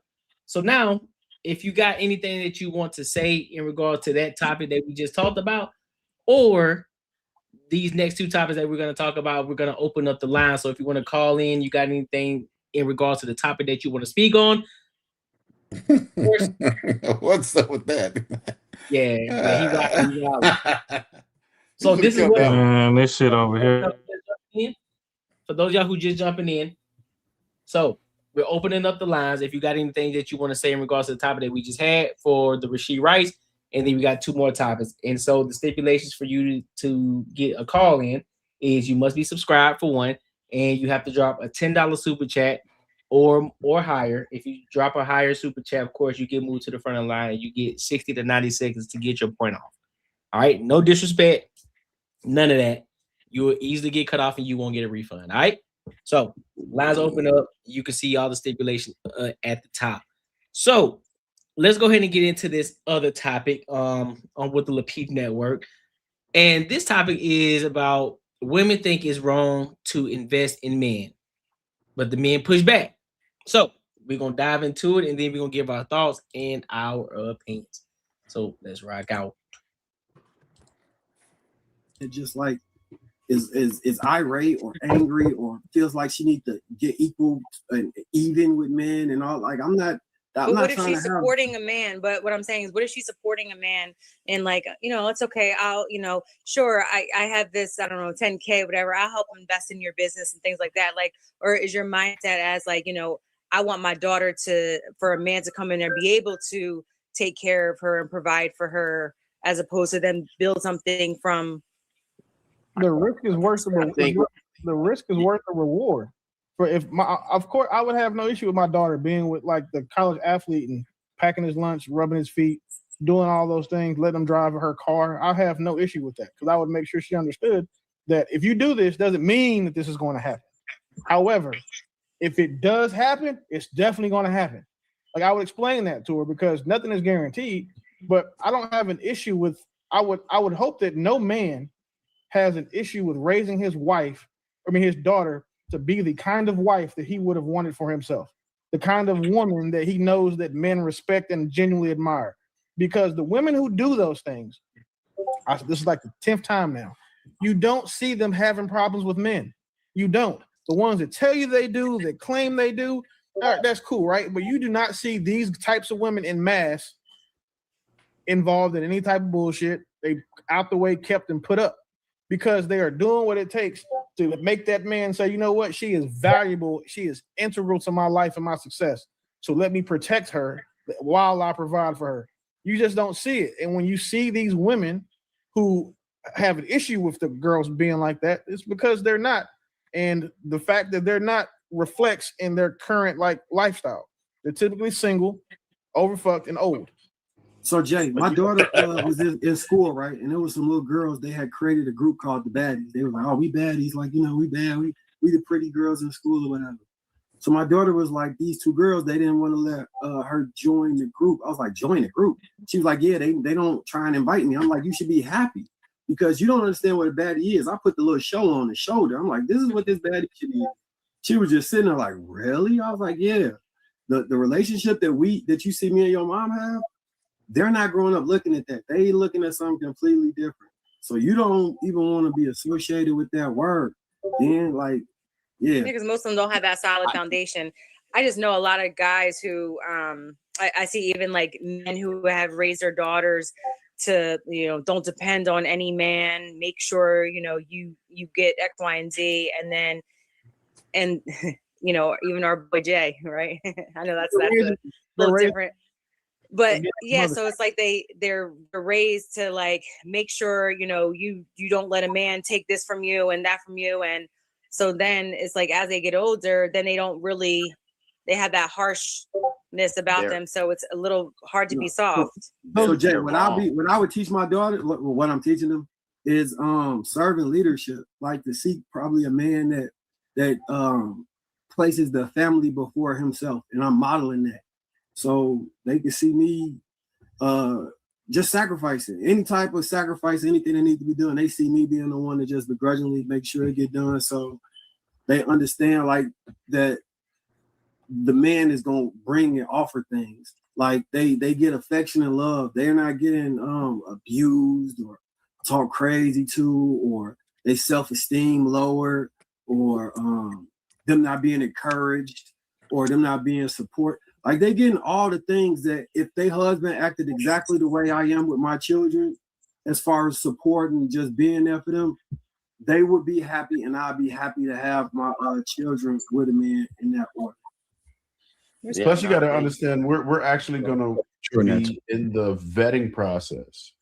We have like these type of fathers. Yes, we're involved deeply in the vetting process, and basically the values that we've instilled in them from the beginning are going to carry over to the point where they understand what type of man is acceptable. They will know what type of men to reject, just based on what the foundation that we've already provided for them. So they're not going to be doing that for Pookie and Ray Ray. That's not what's happening. It's not going to be these dudes out here doing bullshit trapping, and we're going to tell them to be rubbing his feet and nurturing dude and make sure, go ahead and buy this key for him so he could build on that. We're not doing that, right? We're looking for what the foundation we've set. They're going to be after virtuous men, and to be honest, they won't have to go digging and searching for these types of men. Those men will naturally be attracted to them based on the work that we've already put in. Yeah, But- now you guys laid so much foundation that collective thoughts. So I appreciate that. But now, Jay, your question is a legitimate one. I hear a lot of women who seem to struggle with that, and it is an unfortunate thing that most of the women of the community, Black and brown people, they don't see the example. So like what Marcus is saying, what Trev is saying, yo, it's gold. The reality is, what I think happens is that a lot of young ladies are just not guarded. They don't have no covering. So they meet a guy, a young man, and they're excited and they do their natural feminine thing, but they cast their pearls before swine, not understanding that you got to know who to bet on. Like, it ain't every dude. And if you have not gotten that type of guidance, you won't have the discernment. So I get you. It makes perfect sense. It's not wrong. We got to dispel this attitude that women think it's wrong to invest in men. That's wrong. Your whole existence is here to invest in a man. What the heck you want a relationship for if you're not willing to bring your talents, your resources, your gifts, and so on and so forth? But we're taught here, especially in America and especially in our communities, no, you get all you can from him. Oh, I wanna address this really quick. Now, Carrie Ferry says, my dad always said, never date a lazy man or let your man become lazy.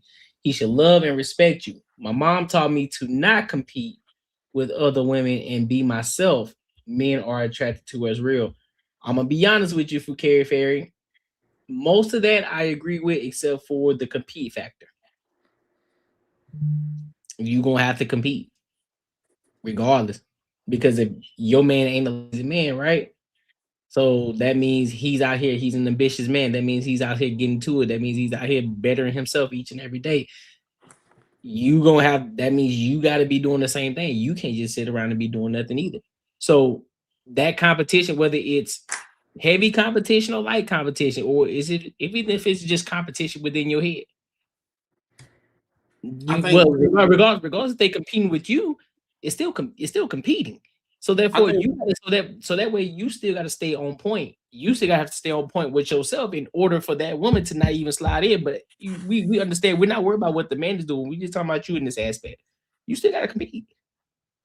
I think a lot of women that say don't compete, they not competing. The way they look at competing is overly pursuing a guy to the point they look dumb. So compared to the other women that may want him. But when men are saying you're going to have to compete, it's about the quality that what you have and how you act and who you are as a person, and all the qualities that will be becoming of a woman, that the type of man that you want. Because the type of man that you want, a lot of women want him too. So what tends to happen is women have this main character syndrome. They think that the man of their dream has some kind of heat-seeking missile kind of vision or some shit to only you. So therefore you don't have to compete. But you have to display quality just like him. He got to display he's not lazy, he's ambitious. Most women want him and all that type of stuff. The reason why most women want him is because he's becoming of the man that your dad said he should be. So when when we are trying to say it's the same thing on the other side for women, it's a lot of women they don't like it because then you got to do work. And I don't think a lot of women want to do work. They just want to be found and kept no matter what, with no work ethic into the situation. But that's the thing also for KFA. It ain't about just necessarily the competition, but if your main is growing, that means you have to grow with him. He can't be the one that's doing everything and you just sit there by the wayside. So that means you have to be growing with him. So that's why a lot of times in other relationships, you see relationships grow apart. You see that man, he's thriving in life. And sometimes it's vice versa, right? You see the woman thriving and then the man, he's still being this lazy bum and they end up growing apart simply because of that. So some form of it has to be competition because you have to understand if you're going to get the best of the best man, and the same thing as the woman, if this guy's going to get the best of the best woman, he got to make sure he's always on point too. He got to always make sure he's growing because you're going to get older. So therefore you got to grow with the times. You got to evolve. You got to get better. You got to make more money, whatever the case may be. You got to grow. So therefore there's still a level of competition that you're going to have. Love itself just ain't going to keep you there. I'm sorry. But that just ain't the real word. That's fairy tale. That's Disney. It just ain't going to keep you there. What? Yeah, go ahead. No, my bad, Mark. Yeah. No, like they say, like a lot of these girls, they look at it like I said this shit before, like almost like a job, like just let put this like the military. Like you've been in the military for 20 years, you're almost about to retire. They literally look at it like almost like that, like you have worked your ass off, and whatever you do, someone should respect you that kind of way, like in that sort of regard. And that's not the way fucking relationships work. Dudes, I don't understand how they think that you a dude is supposed to show you all this respect and just know what the fuck's going on, and then just take you for whatever it is without you doing shit.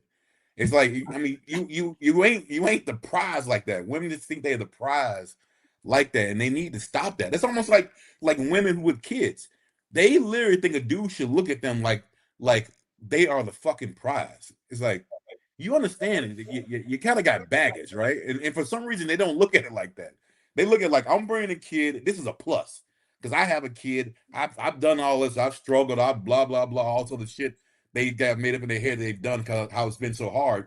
And you should treat them the same way, that they've struggled and that they have gone through so much shit and now they deserve whatever the fuck you give them.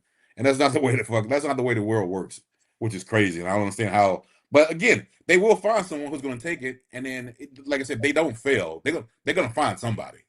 Somebody's going to put up with it. Someone's going to take them, but they're not going to like that dude. Yeah, I think most women, especially in today's society, most women will rather be by themselves, die alone, than to actually compete for the man that they actually want. For you to even say, hey, I gotta do something so I can be noticed by the man that I want. Oh no, I ain't gonna do that. And like Ferry said, she an outlier. All women outliers. If you ask them, all of them different. All of them earn. All of them deserve to have the type of man that they desire, and they're outlier. All the women, they know they're not like other women out here. They always different. Every time we have conversation with women about things like this, every single woman, they always different. They different. Men, we'll probably say we different in certain aspects, but in general, we kind of like and look for the kind of same stuff, and we kind of understand that we gonna have to compete for the women that we want, especially like the good ones, like the ones that we say we want, right? Women, on the other hand, they could literally have the dude that might be best for them. If they have to work towards it and try to be seen or have the type of qualities that man wants, they fight against it.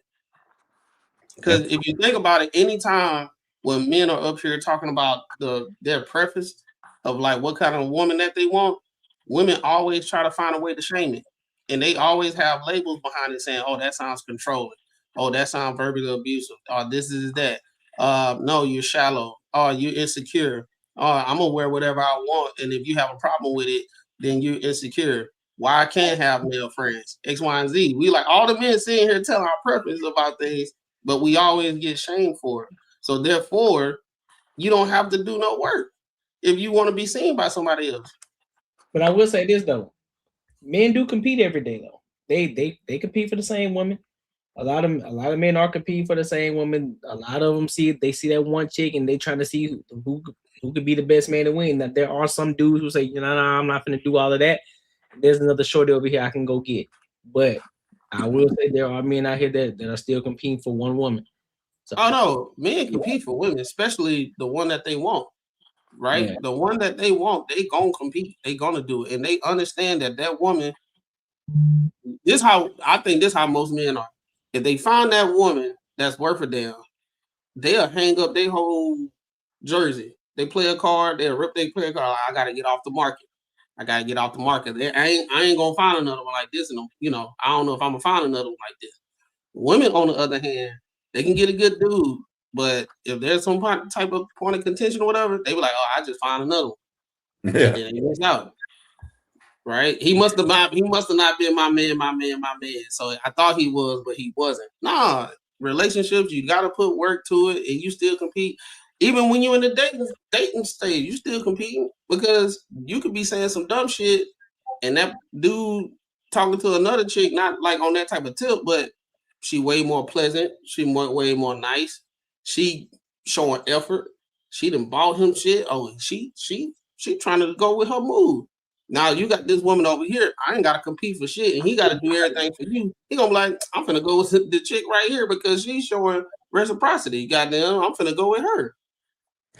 Especially in the beginning, you definitely gotta compete.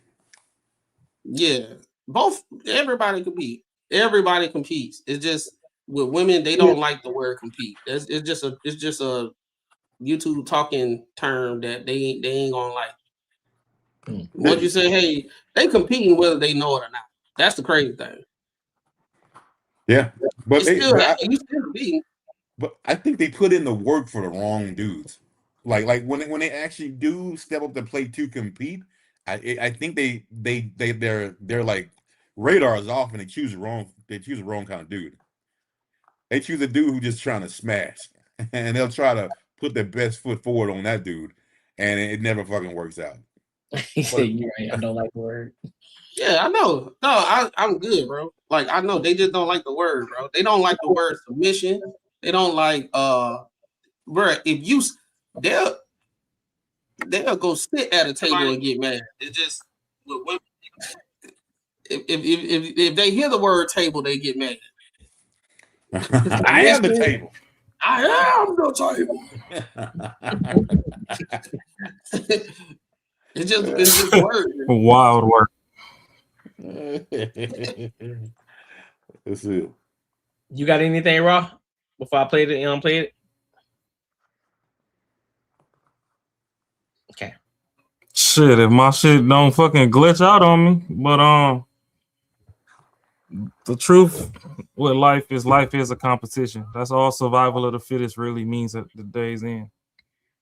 If you competing for your next meal, you competing for shelter, like life is a competition. So if you don't like competing, you don't like living. That's really all it is at day's end.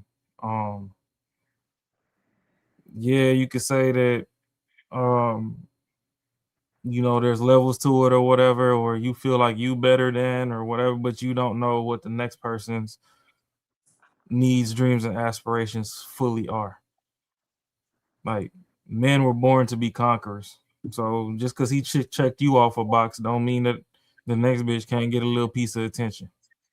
Not saying that he gonna take her all the way under his wing as well, but there's still something left on the table for her too. Dick could stand up every day of the week. Once you nut in that coochie one time, that shit got to sit down for 9 months. What up, This is what it is. What up with it? Yeah, but I'll let it play a little more before I really dive into some thoughts. I'm just fighting with this freaking connection right now. All right. And get as much as you can without giving anything up. That's a false equivalency. It ain't never gonna work like that. And you can see the evidence. Just walk outside. All these heifers are single. And I land. 2 points that I caught was when you said that a lot of guys are teaching their daughters to, not depend on a man. all of that stuff, is because they saw their mom not be able to depend on a man. That's why they teach their daughters that. Because if their father was around, they wouldn't have that. That wouldn't be what their worldview was. That wouldn't be what they passed down to their daughters. And again, that's what happens when women raise men. So those women are cooked. What I think should happen is that, like, damn, if you look at your life and are honest, not online, just internally, and say, do I have what I want out of my life based on the decisions that I've made? The answer for most people is no. So to teach your children to do the same shit that you did is to damn them to being as unhappy and unfulfilled as you are. Like, you can't break a cycle by telling somebody else to do the same shit. So if you don't have a man, and you know what your issues are with keeping men, you don't have to tell it. We all, privately, like, maybe you was too much of a hoe for one, or maybe you're saying you wasn't enough of a hoe for another. Like, you know what your issues are with men. Like, you didn't listen, you were too emotional, you weren't able to be logical. Like, you were delusional enough to think that how you feel was exactly what happened, and that was what the facts were based off of. You know where you suck at. Make sure your kids don't suck at that if you actually want them to have some semblance or chance of success. Because if you suck at shit, like, okay, well, I got 10 kids by 9 niggas. Tell your daughter not to do that. That would probably help. Or, if you sold a little pussy and now niggas don't take you serious, make sure your daughter doesn't do that. It's not. I think that goes back to what Miss Pearl was saying, as far as like being solid, no matter what. Like, better, you do better. And so, like, being a solid person, like, I feel like that's going to get you, regardless of what resources you have, that's going to get you so far in life, and you're going to be able to be that person where it's like you're attracting these people. I think the resources absolutely matter. And that's another thing why I don't think poor people should have kids. Resources matter because resources exponentially extend your proximity and your reach. Well, I don't mean that. I don't mean like the resources don't matter. I'm just saying you being solid, even without resources, you're still going to... Common sense stuff, though. Like, that's common sense. You want your kid to have great character and be solid. I don't, like, there's no point to even talk about that. I would assume... Yeah, but that's the problem. That's what a lot of people are lacking.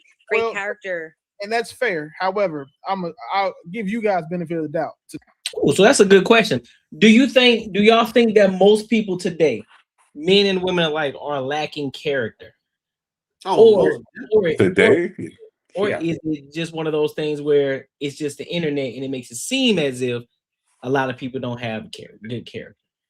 I say that the second one might be true. I think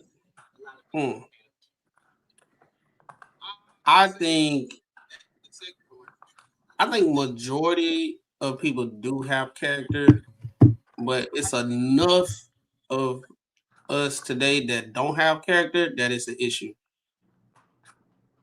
I think that's true because even if you go to like a meetup and I see characters from that's online, how they act and everything. I see it in my everyday life. I do. I see women talking about you got to pay for everything, like literally saying there's nothing wrong with a man tricking, like a whole bunch of stuff. Yeah, I think it's enough. I think right now, because with social media and everything, it's enough of it's going on that is visible. But I don't think most people have the worst character. Some people may have some character flaws, like anybody. But I think a good 56% of us have decent character, and the rest don't have it. Yeah, no, I think I think the people's character is lacking, like in general, in today's age. I mean, it's not as bad as you see on the internet, but it's still some talking points that they adopt that kind of throw their character off a little bit, some of their expectations. But yeah, I would say for a big part of it, yeah, like a lot of these people don't have great characters to start meeting relationships. I mean, you'll see all kinds of stuff. I hear people talking all the time about talking about their relationships, and also like divorced people. A lot of women on that side talking about pretty much how they're just taking these dudes to the cleaners, taking their money, and pretty much with child support and alimony. and it's almost like blaming that person that they're taking the money for, like to pretty much justify it. So I'm not hearing conversations like that all the time, and I think that's a bad character. I think that's a bad character flaw.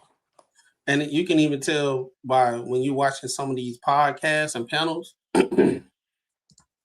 you can see the lack of character of how people address each other just because you have a difference of opinion. My feelings are so fragile because you're not thinking like me that now I'm about to be disrespectful to you. You know, so that I see that all the time. Shout out to Dr. Cheyenne Bryan. She one of them. She as you can see when she's on because we talking about character, this is a woman that's supposed to be educated and everything of that nature, but she's online having interviews and she don't give a F word, this, that, and the third. And anytime somebody push back on something that she say, she gets disrespectful to them. You know what I'm saying? I done seen, like, I think on a Joe Budden podcast that they was talking about how she was actually dressed. She was like, it was see-through, all that type of stuff. And he just thought, it probably wasn't the best for her saying she's a therapist and all this type of stuff. And then she said, well, that's that white privilege that's coming out. Like, what the hell that came from? And then she talking about, do you want to unpack it as if she's giving him a session right now and just belittle him just because he had a difference of opinion. So that's one of what I'm saying, lack of character, because just because somebody disagree with you, you get so riled up and so defensive. Now you're starting to be, disrespectful. And we see that a lot, and I see it a lot, is seeping into like regular society, where if you're walking down the street, you can see how people are addressing people, random people that they don't know. Right? And Sharon Bryant, she's supposed to be professional, but every dude's podcast she went on that she didn't agree with, and I don't think she agreed with any dudes.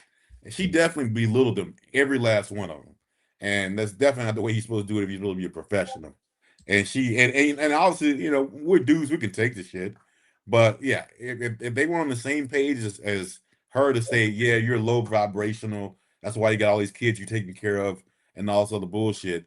Then, but you're supposed to just take that. Like it was and the reason why I say it's seeping into real life is because when she did that before everybody started getting on her ass, if you go look at the comments, it's thousands and thousands and thousands of comments where the women was backing it up. They was clapping for how she was addressing her fellow black men and everything of that nature. You know what I'm saying? So when you think about it, if you put it in that perspective, it ain't even about her. It's literally like you looking in the comments and you seeing how many people agree with it, of how she's carrying herself.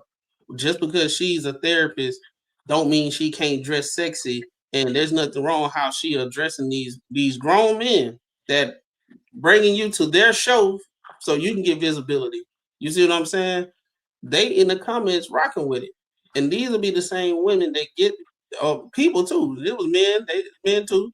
They'll go outside in real life and address other people like that because they feel like they're unapologetically themselves and they can say whatever they want to say.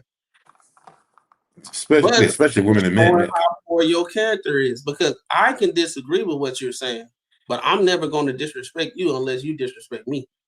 I'm gonna be honest. I'm gonna be honest. I think there are more people that are of good character than there are people that aren't. I think that it just highlighted on social media a lot more, because if people actually get out here and touch grass, when you actually out here in the real world, man, ain't nobody out here disrespecting nobody like that for real. Most people, in Atlanta. I mean, here's the thing. Atlanta just one place compared to the entire country, right? So when we talk about everywhere in general as a whole, I don't think your average everyday person is of bad character. You're not bumping his shoulders with everybody. Everybody's not walking around this bitch being disrespectful. Because if that was the case, we all would be getting in fights every goddamn day. I think we know how to pinpoint those people out and don't talk to them. Yeah, exactly, bro. So like, if the real life was actually like social media, there'd be a lot more shit popping out. It'd be smoke in the city if everybody was popping off like they say they are. This just social media is just social media. It ain't real. It's a fake word because when you out here actually talking to people are actually out here generous. They're actually of good character. They're saying excuse me. They're saying, oh my bad, my apologies, big dog. I ain't mean to bump into you. They're talking like, oh hey, how you doing? How was your day? Regardless if they mean it or not, but they're still talking to you. They're being respectful. They're being well mannered. So I think it's more people out here of good character, and they really know what's going on. They just get on social media and they really get on here to get their shit off. Okay, I think a lot of people like. But hey, if you say if we went out, I guarantee you in that situation, I could definitely bump into someone who does have bad character. You can just see them. You can just see that, like, well, they just got that nasty look on their face, like they in there looking for some shit. And I think those are like type of people I avoid. But I think if there was an interaction, yeah, then we can make that happen. But yeah. I mean, I don't think it's like it's a negative experience when people go out in real life. That's what I'm saying. So, because I think about it, the times that you and I went out, how many times have we bumped into somebody and it was like, oh, it's up? Yeah, never happens. You know what I'm saying? So typically, most people ain't really on that type of time, man. Yeah, there are some situations where you just got to know where you're at. And you're like, all right, bro. I mean, you know what? I ain't feeling this area, man. Let's go ahead and go over here to this other side. Yeah. You're pointing it out. Let's go, man. So yeah. You good over there, Ron? You on that struggle stream? Man, I hope so, man. I think it's a software or something. I don't know what the fuck going on. Shit pissing me smooth the fuck off. I ain't gonna hold you. But yeah, like you said, I think bad character, good character, all characters always existed. I just think negativity is highlighted more than positivity. So if you really want to dive into the realm of like media, not even just social media, even just like the news or anything, like motherfucker ain't really telling you how many times somebody done found $1 million in a duffel bag. Right. They tell you how many times a bank get robbed though. You know what I'm saying? So I just think people have a affinity and an attraction to negative energies, and it kind of causes negative things to be glorified a little bit more, and that's why it looks like bad characters and stuff are more rampant than good. But I personally believe everything's balanced in life. It's just it depends on where you want to channel your energy. I mean, you gonna find whatever you seek. So if you seeking bad character, you're gonna always find it. And that's another reason why a lot of these women can't find a good relationship, because they always looking for bad qualities in people. But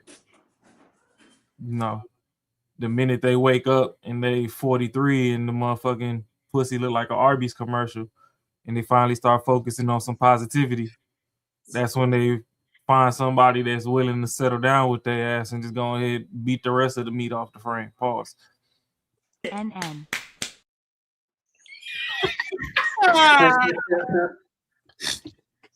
The pussy.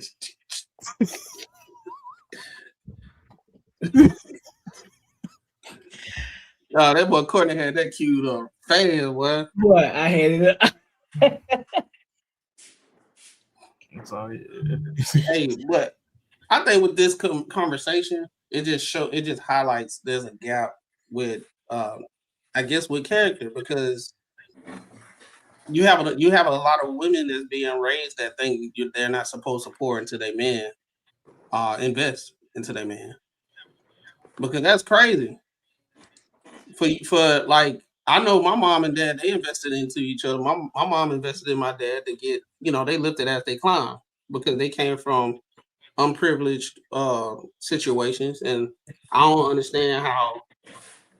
And it might be a social media thing, why every woman is expecting a man to pay for everything and not receive anything back, as far as in a financial way or whatever.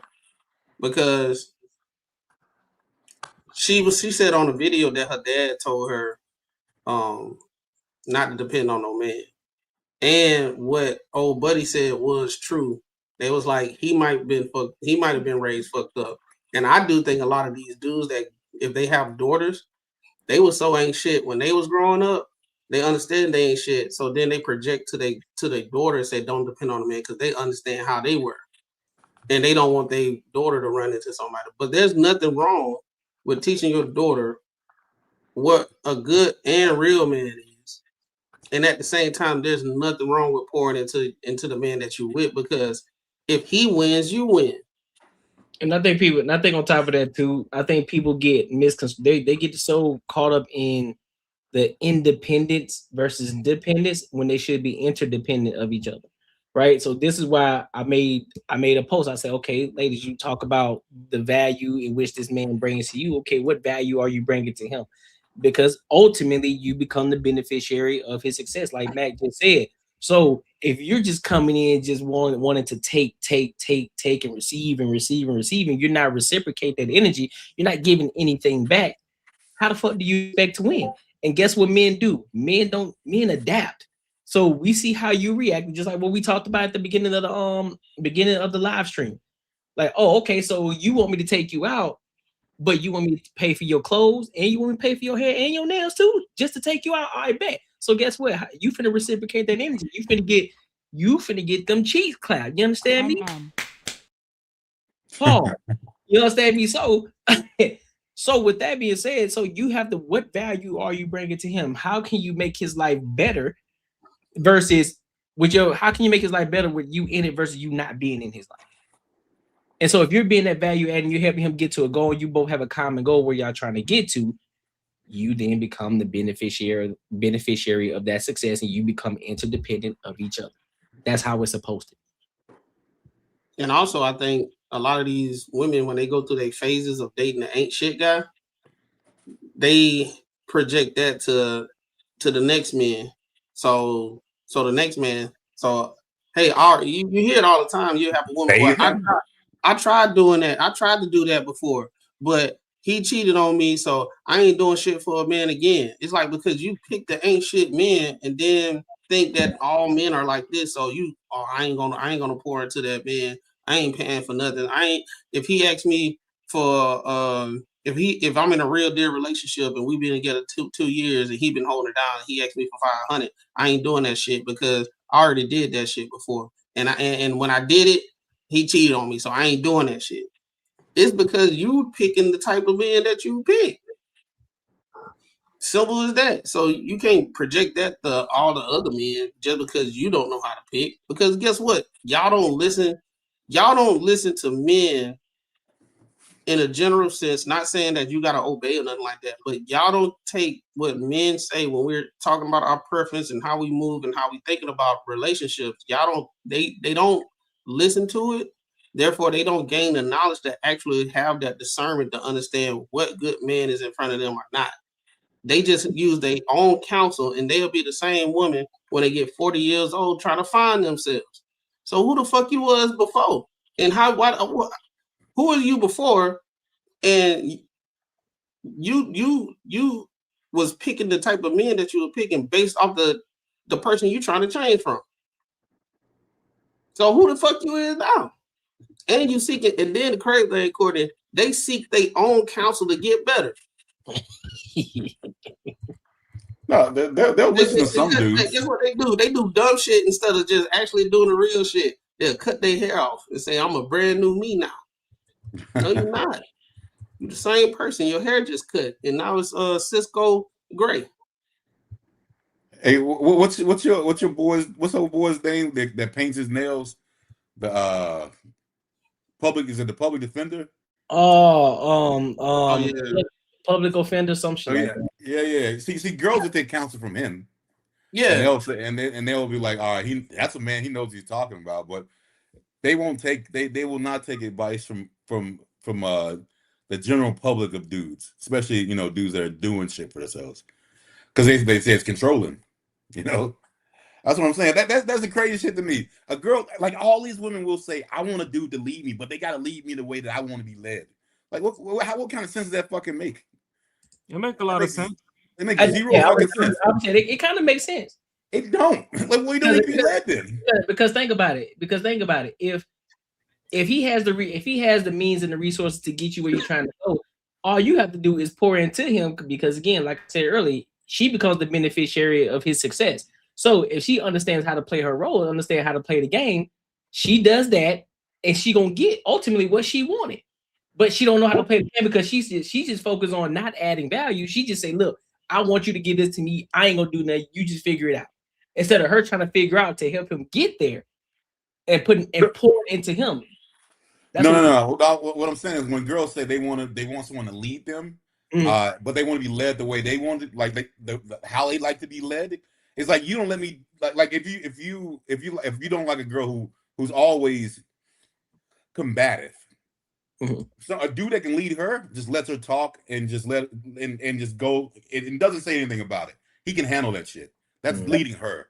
Like most dudes would be like, you know what, yo, you gotta sit down and just chill the fuck out. Like that's not what you should be doing, right? Like that's not leading because now you're still fighting.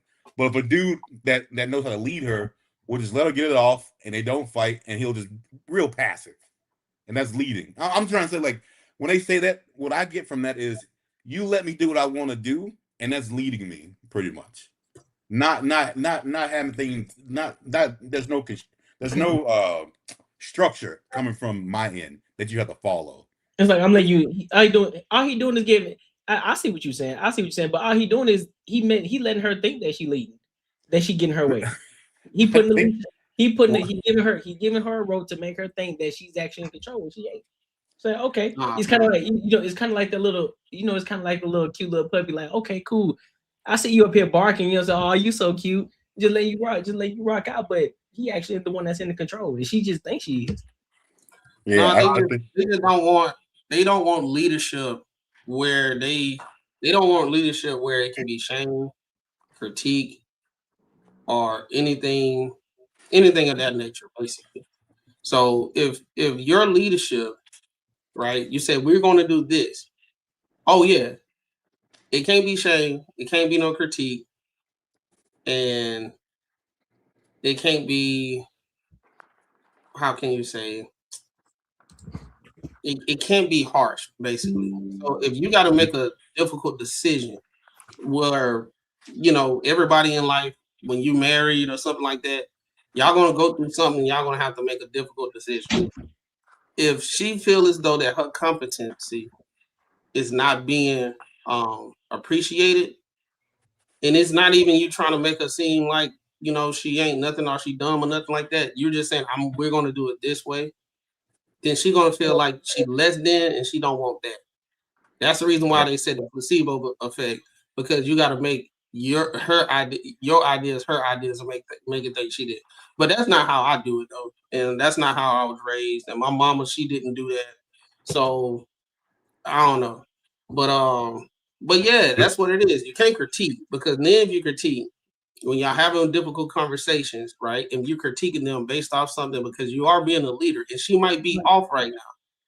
This is the situation where all these men have the situation where the woman always right, So no, like you're off right now. I respect your counsel, but we're gonna do it this way. She ain't gonna like that. If you critique her, if she's acting outside of herself, you didn't see this part of her before, and you address it, that's gonna be an issue there. That's where relationships. But if it's on the other side, you as a man, you ain't holding down at the house how you supposed to. You're not taking us on dates. We're not doing this. You're not being thankful. I haven't had flowers in a little bit. They'll have a whole laundry list of inadequacies within you when you're doing stuff. But if you, within your leadership, if you doing any of those things to her to better the relationship, it's going to be way more tough to get through those conversations than if it was on the other side. It ain't that tough. Huh? It ain't that tough. Just go get a side bitch. Right. If you didn't want to do that. That's that same competition that they were talking about in the chat earlier that they don't like. As soon as that side bitch fucking show up, they get some straightening. Oh, let me play this video. Let me play this video that you sent, bro. All right, bet. Yeah, let me play that. Let me see what they're talking about. What the hell? Oh. Y'all, so every day somebody asks me for a story time from my marriage. So I'm gonna just give y'all a story time on what this nigga told me during the most fucked up time of my life. So y'all, we separate. Day 1, I'm crying. Day 2, I'm crying. Day 3, I'm crying. Day 4, I'm outside. Day 5, new nigga. Day 6, new nigga. All right, so I go on a date, y'all. It's around my birthday. I only been moved out the house maybe like 2-3 weeks. I go on a date with this boy, y'all, and I loved it. And I forgot what it felt like to go on a date and genuinely just enjoy yourself. It was fresh. It was new. Like, I'm coming from a country boy that stay in the house where I'm just in that bitch cooking and cleaning and slaving to somebody who just want to take me out and show me off, and I don't got to do shit every motherfucking day. So every day we just going out to eat. Like, we really just having a ball. Like, we not together, but we really just having fun. But so me and my ex-husband decide, like, okay, we're gonna go ahead and get divorced. Okay, bet. So I tell him, like, shit, go ahead, file. The minute you file, I'm gonna sign them papers. Y'all, he filed, I signed the papers. I hit my boy up like, yes, like, I didn't sign the papers because we just come back off a trip. I come back off a trip. I didn't sign my divorce papers. I'm feeling so good, y'all. Like, literally up on the high horse. Like, I'm really like, and not even on no cocky shit. I just felt good. I'm like, you know, I'm getting out of this marriage. Like, oh my God. Okay, fucking we with get somebody that's fucking with me. Like, this shit is cool. It felt good. Y'all, 3 days before my divorce was set to be final for us to go to court, we had like a counseling session set up. Mind you, 3 days before this, the boy that I'm dating, the one I'm saying was having fun doing this, y'all, he get killed. Okay. What? Fast forward. My husband still wants, husband at the time, he still want to do this therapy session. This man got in there and looked me dead in my motherfucking face and said, and now you lost your husband and your new nigga. How do you feel? Y'all, and all I wanted to say was, Tasha, please. I just lost the love of my life. Show some respect. Y'all, and that's how I got knocked off my high horse. What? That was a crazy story. Hey, Courtney, that's strike one with the character. That's one of them that don't got it. Yo, what the fuck is going on? That's wild. Boy, it's out the mud. We got Rashad McCown. Man, what the hell is that? That's crazy. That was a wild story right So there. you lost your new dude and a husband. That's double, bro. Shit. That's double. Hey, look, she talking about cooking and shit. She wasn't slaving. Cooking is not that hard these days. She be putting shit in the damn air fryer. Yeah. Yeah, she don't look like the type that cook.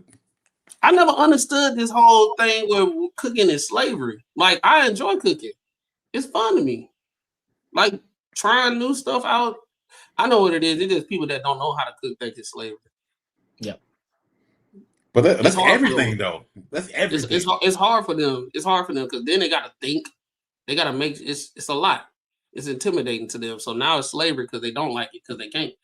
But cleaning also is slavery. Fuck what, like anything they got to do is slavery. Anything they got to do is fucking, just fucking backbreaking work, raising kids, whatever the fucking whatever it is. I'm surprised they ain't saying breathing is hard. Better put that goddamn spaghetti in that damn. Make some damn spaghetti. That's crazy, man. Like shit. When I was growing up, everybody I knew, like, because everyone talk about this whole shit that the dude takes care of 100% of the bills. There's not one person I knew when I was growing up who mama didn't work. Mama and daddy worked, and mama cooked every night. Like, and they weren't even bitching. The mamas weren't even bitching about it. Like, I mean, which is crazy, bro. Like, I don't understand how the hell this shit's going on. Hey, did she say why they divorced? Because from my understanding, she just sounded like she was just bored. He just stayed in the house while she was cooking, and she just skipped a whole bunch of stuff and said so they just went ahead and got a divorce. Yeah. See, that's why I be like, you gotta be careful with some of these people when they get online and give an unsolicited story time. They leave out so much shit that you be like, if you really listen to it, like that shit did not make no sense. Oh, he stayed at the house all the time while you cook. So both of y'all was at the house. He went to work and he came home. He wanted to chill, and he didn't go out as much. He even wanted to do he even wanted to do a therapy session, but you weren't rocking with it. You was smashing some dude, and then he got killed. I'm trying to figure out why he got killed though. What dude she was fucking with? They don't be saying all that because she probably was with a dude that was doing dumb shit, like the football player.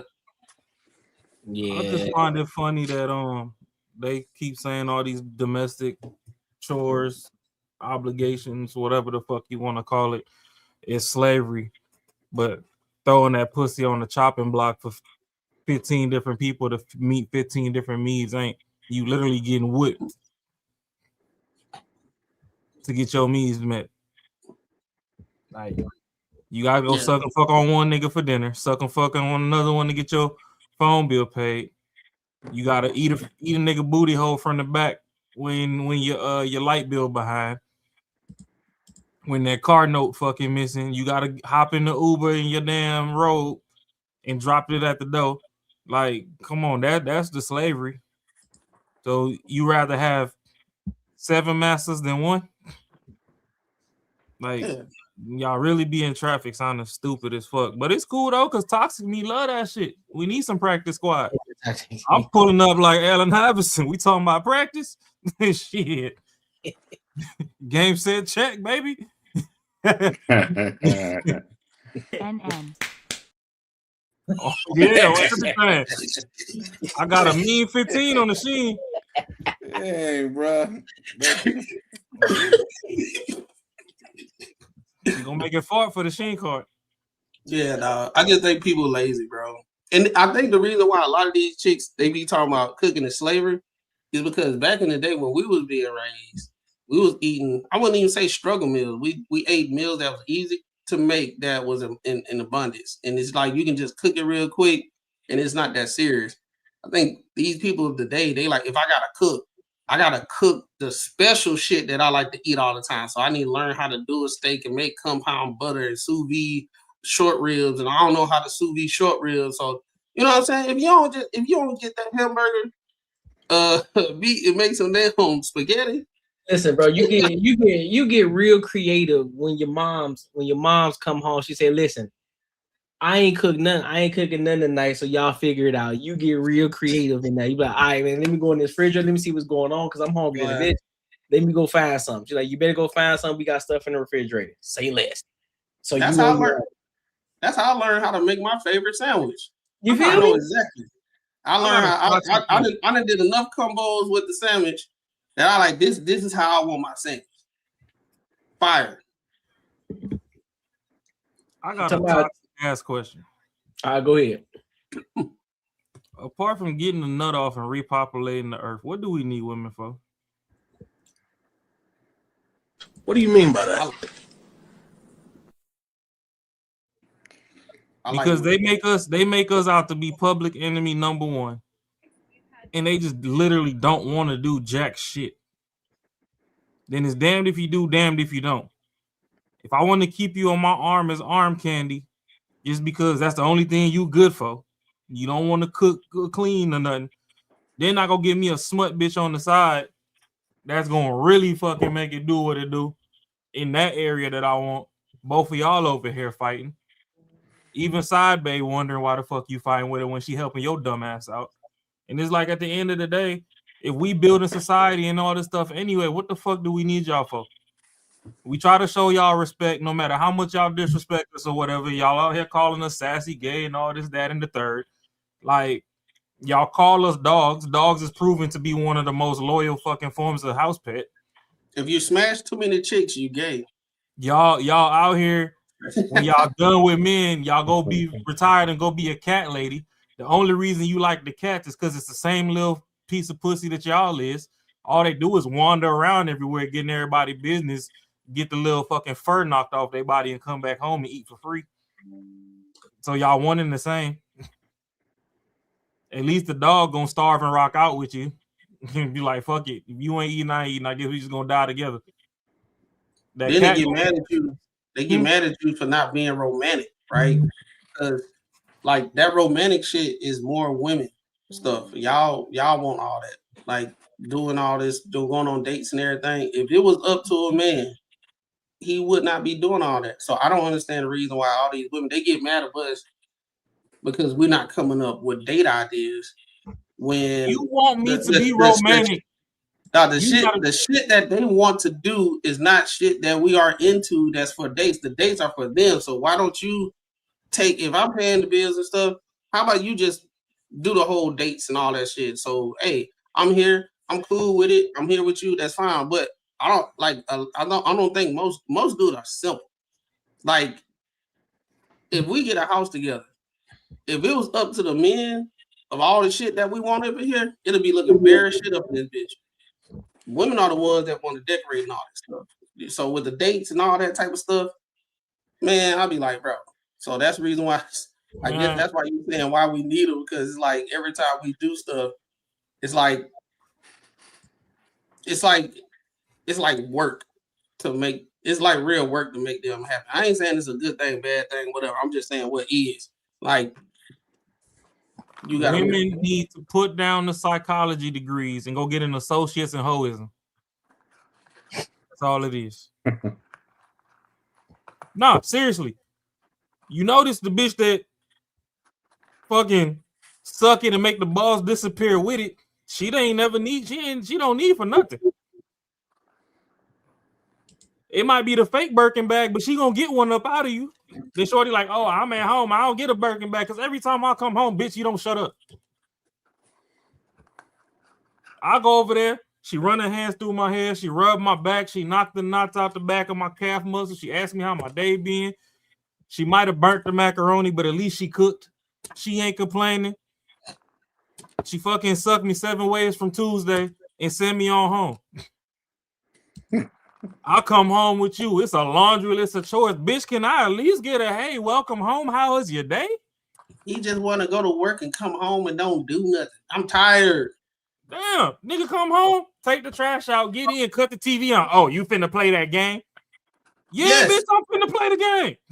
The fuck you think I turned the TV on for? You was watching baddies all goddamn day. The laundry still ain't done. Fuck you talking about? There's that comedian. He's like, when your wife come in the door and you sitting on the couch, laying on the couch, comfortable. Oh yeah, I remember that one. Comfortable. You comfortable? Like you think you have a hard day of work, man. I just want to come home and decompress. Dog, I don't even think some women even know that word of decompress, bro. Soon as you come home, they filling your time up with shit. Oh, you're like, damn, I just want to come home. Go back to that other picture. Yes, Lord. I'm gonna clap for that fish swimming. Fish swimming. That's facts. That's bad. That's wild. My bad. I had to listen. It's a new one. It's like getting a new car or something. You know what I'm saying? You just gotta play it all the time. You know what I'm saying? Oh man. Shit. Yeah, that she said. She said it right here. Have me looking at the picture like that. Look, happy without me. Yup. Yo, that's exactly. He's a happy without me. Let me go fuck that shit up real quick. What you smiling for? What's going on? Like, what you want to go on with? Yeah, but see, and that's the problem though. So he mad at you for playing the game and being happy and shit. Side bae, like you ain't spending enough time with her. She done bought a game and hooked it up to her TV at house just so you could come over. Now you on the game getting head while you getting your kill death ratio up. And you walk in and she done made some spaghetti. Or she ordered some wings because you know you like wings. I done went over to the side bitch house. She done bought me a purse to give to the main bitch just so she can shut the fuck up so I can get extra time over there. Like, oh hey, look, get this to her so she can shut the hell up. Because you be coming over here in a bad. You be coming over here in a bad mood. You need to lighten up. Get her this so she could cheer up. Damn. Shit. I don't even know why you still with her. You ain't gotta be with me. She over there stressing you out. The nut don't even taste the same. I hate swallowing up. Got all that back. That's much. Bro, let's go to this next topic, bro. Y'all think it's crazy. Yo, wow. Make sure y'all like, comment, and subscribe for the algorithm. Make sure you hit the bell notification. Also, don't forget if you want to chime in on the topics, you already see the stipulations to get the link in to come get your shit off. What's up, bro? My camera was all fucked up and shit, but damn, at least Mama threw ass on the camera when she was still in the package. Man, you stupid, bro. You mess up the ass. Let's get it. So Marcus sent us a link, and this is couple in a therapy session. So he said he wants to play the first part of Go ahead. Yeah, play the first part. I want y'all to just tell what you think about this shit. Okay, man. So we're gonna play it, and then we're gonna give our thoughts on it. Oop, that ain't it. This is dope. See,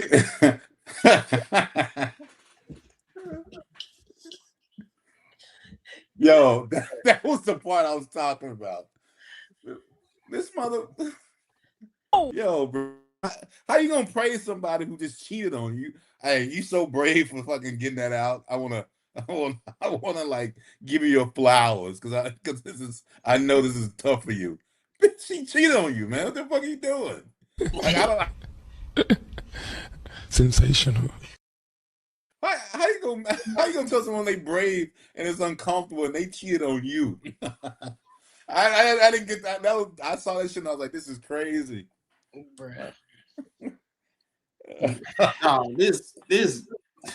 No, I'm done, bro.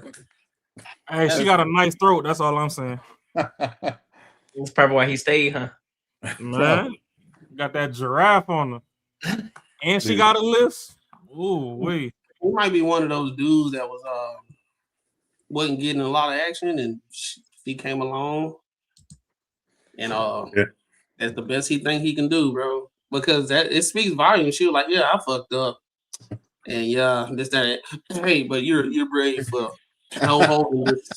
Well, me be honest with you, I don't even think it's the fact that he can't get no other chick. I think it's the fact it's probably just one of them things that's within him, and he probably takes the blame for her cheating on him. And so he's like, listen, I don't want to lose I just don't want to lose you, and I want to make this. I actually want to make this work. I think that's what he's doing. Oh I yeah, don't think it's about he can't get another chick. If I put the toxic jacket up on, huh? Oh, go ahead. No, you good. Now I was gonna say if I hang the toxic jacket up on the coat rack for a minute, realistically, she probably just is overall a good woman, and she never really had a pattern. It's one thing to have a pattern of cheating, and it's another thing to make a mistake. I know that in the day and age of the internet and all these podcasts and talk shows and all that, motherfuckers don't want to extend grace to nobody. He is kind of overly shimpish, but she is also overly compensating for her fuck up. And if he respects the fact that she's overly going out of her way, like, shit, before she probably was giving a nigga Lunchables. Now she packing a nigga a damn lunch from scratch. She wake up before him now. You know what I mean? Like, he might see that she's genuinely trying to recoup for quote unquote mistake. And if it was just a lapse of character, bad judgment, whatever the fuck that led to that, because the problem is nowadays we don't extend grace to people as much as we should. Then I mean, I ain't gonna hold you. I'm gonna still call him a simp for all this grabbing and shit he doing on Shorty. The main fact that he fucking had his body pointed towards her the whole time, or shit. If we talking about your infidelity part, don't get me wrong. If I could love you past it, I could love you past it. But bitch, when you talking about the other nigga, don't be rubbing on me. Like she was rubbing on his shoulder and shit, talking about, oh yeah, well, I did this or whatever, and I know I fuck. Bitch, you better unhand me when you talk about that nigga. I still ain't remember. I remember you was fucking swallowing balls and shit. You probably ain't call him daddy, but you probably called him uncle. I don't know what they do on that side of the street, but this is what I don't get, bro. I'm just assuming that they got some sort of deal going on. Maybe it's an open relationship because he said they discussed it, and he said, "Yo, like this person, do not fuck with them," and she did fuck with this particular person. So I'm guessing it must be open in some kind of way. But I guess I just don't understand that part of if you allow your girl to fuck somebody else, who gives a fuck who it is at this point? Like she's doing the deed. Who cares? Like that's what part I don't understand. Like on people with open relationships. Like you have like certain people that's off limits. I get it, but I think the whole idea is the person doing the deed. So it's like I don't know, man. I can never grab my head around this Wait, shit. this was an open relationship already? I'm guessing just by what he said. I don't think it was open. Yeah, I'm gonna say Because in the beginning he said they talked about who they can connect with, and this particular person that she cheated on with, he said that this person was off limits. Oh, so I'm guessing that I'm guessing they're open. Yeah, she went to the dude that was off limits. They have an agreement, and therefore now it's considered cheating because they agreed that that person is off limits. But that's still kind of crazy to be like, yeah, you can fuck with anybody else, but just not him. Just not him. Yeah. I'll be mad you fuck him. With that long ass neck, she needs to call me. I want me some of that Lispy head. Yeah, that shit's still wild. Well, I know she whistle while she suck. Damn. I'm just boy, you see that when she was talking? Shit. Bro. God damn, I ain't never heard that one, bro. He said, this nigga said, I bet she whistled. What she said? Boy, she be on that thing.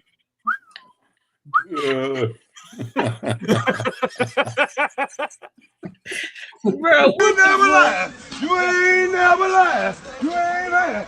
Bump, bump. You ain't never laugh. You ain't never laugh. You ain't. Boy. Swallowed up. Have you ever been swallowed up? Hey, you gotta get the one with your boy in jail, man. She gonna turn that thing into a clarinet.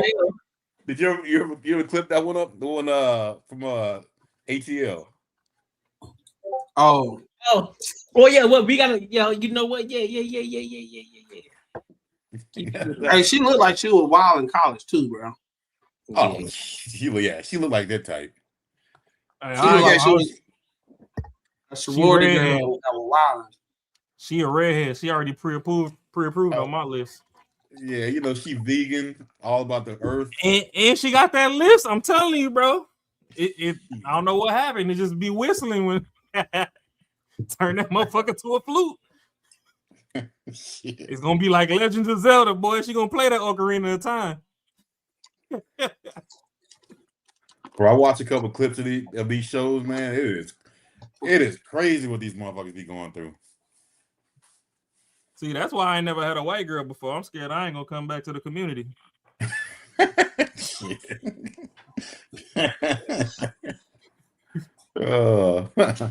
Boy, the reparations I'll be over there getting across the street, I might never come back.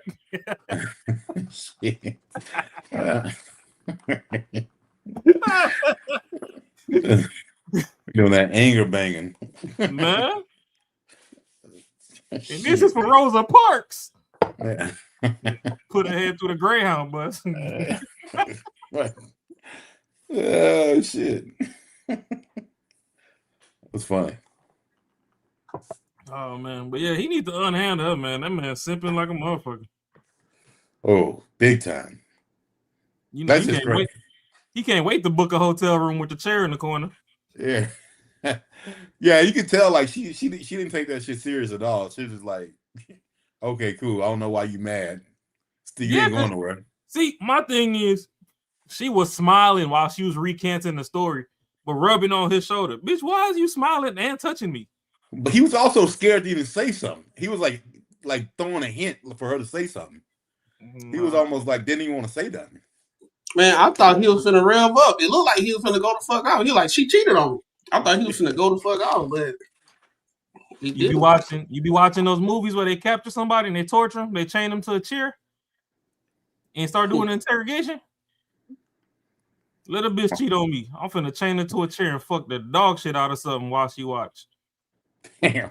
Damn, bro. Super glue them eyes open. You gonna watch this? Oh, that's like that movie, bro. When they was doing what was the name of that movie? Like Infidelity or some shit like that. I forgot the name of it. Well, old buddy, when it was two couples, and they were having an affair with each other, and then one of the husbands found out, so he ended up busting old buddy's wife down in front of both of them because they were cheating, and he had the gun pointed at the old boy while he was fucking. I said, "Damn, I ain't watched that." But yeah, that's I forgot the name of it. Since I'm on Toxic Tuesday tonight, we gonna just go all the way up. That shit was crazy as hell. I was like, bro, what the hell going on with him? Finna chain the bitch to the chair. Look at me. And I'm gonna make the bitch moan your name. Oh, that's crazy. Oh, that's wild word. Mm-hmm. Yeah, you gotta get divorced at that. I'm whispering at her. Who's supposed to be getting this? She just gonna be whispering. Oh, Ashley. I'm like, yeah. Whole time she's sitting there like, I'm still in the room, right? Shut up. Shut up. You doing all that dumb shit behind my back. Now you ain't got to use your imagination. You can see how I'm flipping her ass off the ceiling fan. Man, hell nah. Could have been you, but you ain't want to cook no spaghetti. You talking about this slavery. Like, shut up, bitch. Whole time, little baby over here love the paddle. Gonna spank it again. Who am I? But yeah, let me play this. Let me play this other topic. This one last topic before we close it out. Make sure y'all like, comment, and subscribe for the algorithm. Make sure you hit the bell notification. Make sure you support the channel. Super chats. Cash App $50. Super chat goal is $100. So make sure y'all tap in, dog. Tap in. Here we go. Let me play it. Boom. That I'm going to just back out of my commitments and responsibilities when I don't think it says anything very positive. I wanted to throw my hat in the ring a little bit on this. So when I've talked to women generally only going to get married or want to get married for three things, or a combination of all three. One, they want to have a party, right? I say they want to get married. They don't necessarily want to be married. I can't wait to have this amazing thing where it's all about me and I get to wear this great, amazing dress. And oh my God, everybody's chanting my name and everybody loves me. That's number one. They get to have a big party. Two, it is a status symbol, or it is a status or a hierarchical badge of honor to be a married woman. And women care about their status in terms of social hierarchy. So a married woman is generally perceived as being higher status in the social hierarchy than an unmarried or a single woman. And for three, it's an insurance policy. So just like Dr. Ryman, what Taraban was saying, it's, I want to make sure that if we have issues, that my guy is not going to just tuck tail and run. That if he doesn't want to be with me anymore, he decides that this is no longer something he wants to be a part of, he can't just get out of it so easily. Isn't that kind of an issue? Wouldn't you rather have somebody that chooses to stay with you and doesn't have to, versus someone that stays with you because the government or a contract they went into essentially under duress is compelling them to? So I don't ever really hear an argument for marriage by women other than one of those three things. I feel like I'm hearing people talk. I feel like, are you all of your parents divorced? Like, what are you guys talking about? I'm sitting here and I'm just like, are these people depressed? Like, what are these people doing? Why are they thinking like this? Like, I like women, like I can. Yeah, why do you want to be married? Why do you want to be married? Because I believe, to be honest, I believe in love more now at 36 than I did at 26. What does love have to do with marriage? So the way can the two exist separately? So I don't mean to keep cutting you up. Can the two exist separately here? Okay, so what's the problem? I think that if somebody's like weirded out by signing papers of marriage, then they probably don't want to marry that person. Or they have a problem with the agreement. Yeah, right. If you have a problem with an agreement, you probably don't want to marry that person because you think that, so I come, just background. My parents were in love, married for love, had 6 children. My mom, my dad sometimes we didn't have money. My mom was like, okay, we're just gonna, we're gonna have a tough period. So I saw a lot of give and take, and I don't even did they have fights and did somebody mention divorce? Maybe, but I guess in when your parents like truly love each other, I don't think. Oh yeah, that was an here's option. what's Am I just- happening right now. Like really quickly, and thought she I was gonna think this cook, is something too. that I always like to drive home because I do a show similar like this. When men generally talk about dating and relationships and the relationship sphere, we're talking about other people. We're talking about out there, what we're seeing by the hundreds, if not thousands of men that we've worked with, or the people that we see. Women tend to look at these things only from their personal lens and their personal experience. So I'm not saying you're wrong for what you're saying, but you are looking at this through an extremely narrow view of your family only, not all these other folks that are out there. So like that's in what we're talking about is, let's do a quick thought experiment. If I said, hey, you've got to sign this contract, whereas if I just feel bored enough, feel like I don't want to do this anymore, feel like one day I just decide like, hey, I don't really feel like playing house with you anymore, you've got to give me half of your stuff and possibly lose access to the kids just because I feel like it. Is that something, if knowing that that is the stakes or the terms of the agreement, would you enter into that agreement and you have no recourse? Because that's what men are being faced with every day when it comes to marriage. Look, I see the point about me talking about my own experience. I'm kind of doing that just to like give our listeners a different side of view, and being the side of you. I've read enough books and like heard enough stuff about whatever you guys are saying. Like, yeah, it's true, but I'm just here to be like that other voice. The thing about, so I come from Eastern Europe where like, if you get divorced, you just give the wife like the house and the car, whatever, and she kind of stays with, because she's doing more of the kids stuff. And men, like it's kind of in our culture, weak men who are worried about like losing their Toyota Corolla. It's a little like it's kind of gay. A little. I don't like. Okay. Can I jump in here? So I think that unfortunately you might be guilty of kind of a logical fallacy or overgeneralization. When men balk at the agreement and you say that they don't want to get married, I'd like to make an analogy. So in general, if it works in business, it works in relationships because it's the same underlying premise. It's the exchange of value. So if I were to offer you a job, but I was only going to pay you $10,000 a year, and I wasn't going to give you any kind of time off, and I was going to own all the products that you created under my name, and you refused to sign that agreement, that would be comparable to me saying, I guess she just doesn't want a job. I guess she just doesn't want to work. Maybe the agreement is shitty. Maybe the terms need to change. Now, to your point about the weak men, there's something to that point. You have a grain of truth here, which is why marriage is increasingly either a poor man's game because he has nothing to lose. You can't get blood from a stone. And that's why you see the lower economic status getting married and having a bunch of kids, or it's a rich man status symbol because he can afford to get divorced and still come out okay. It's the folks in the middle. You knock the Toyota Corolla, but for the average person who's just like getting by and has like 2 weeks of savings, if he gets fired, taking away his Corolla is a huge hit. Like maybe he can't get to work. So it's like in the middle, we're working with smaller margins. You can't take anything from the poor people, and the rich people are going to be okay. That's why, and we have this widening the middle class is disappearing. And so that's why marriage rates are going down. It's an economic argument.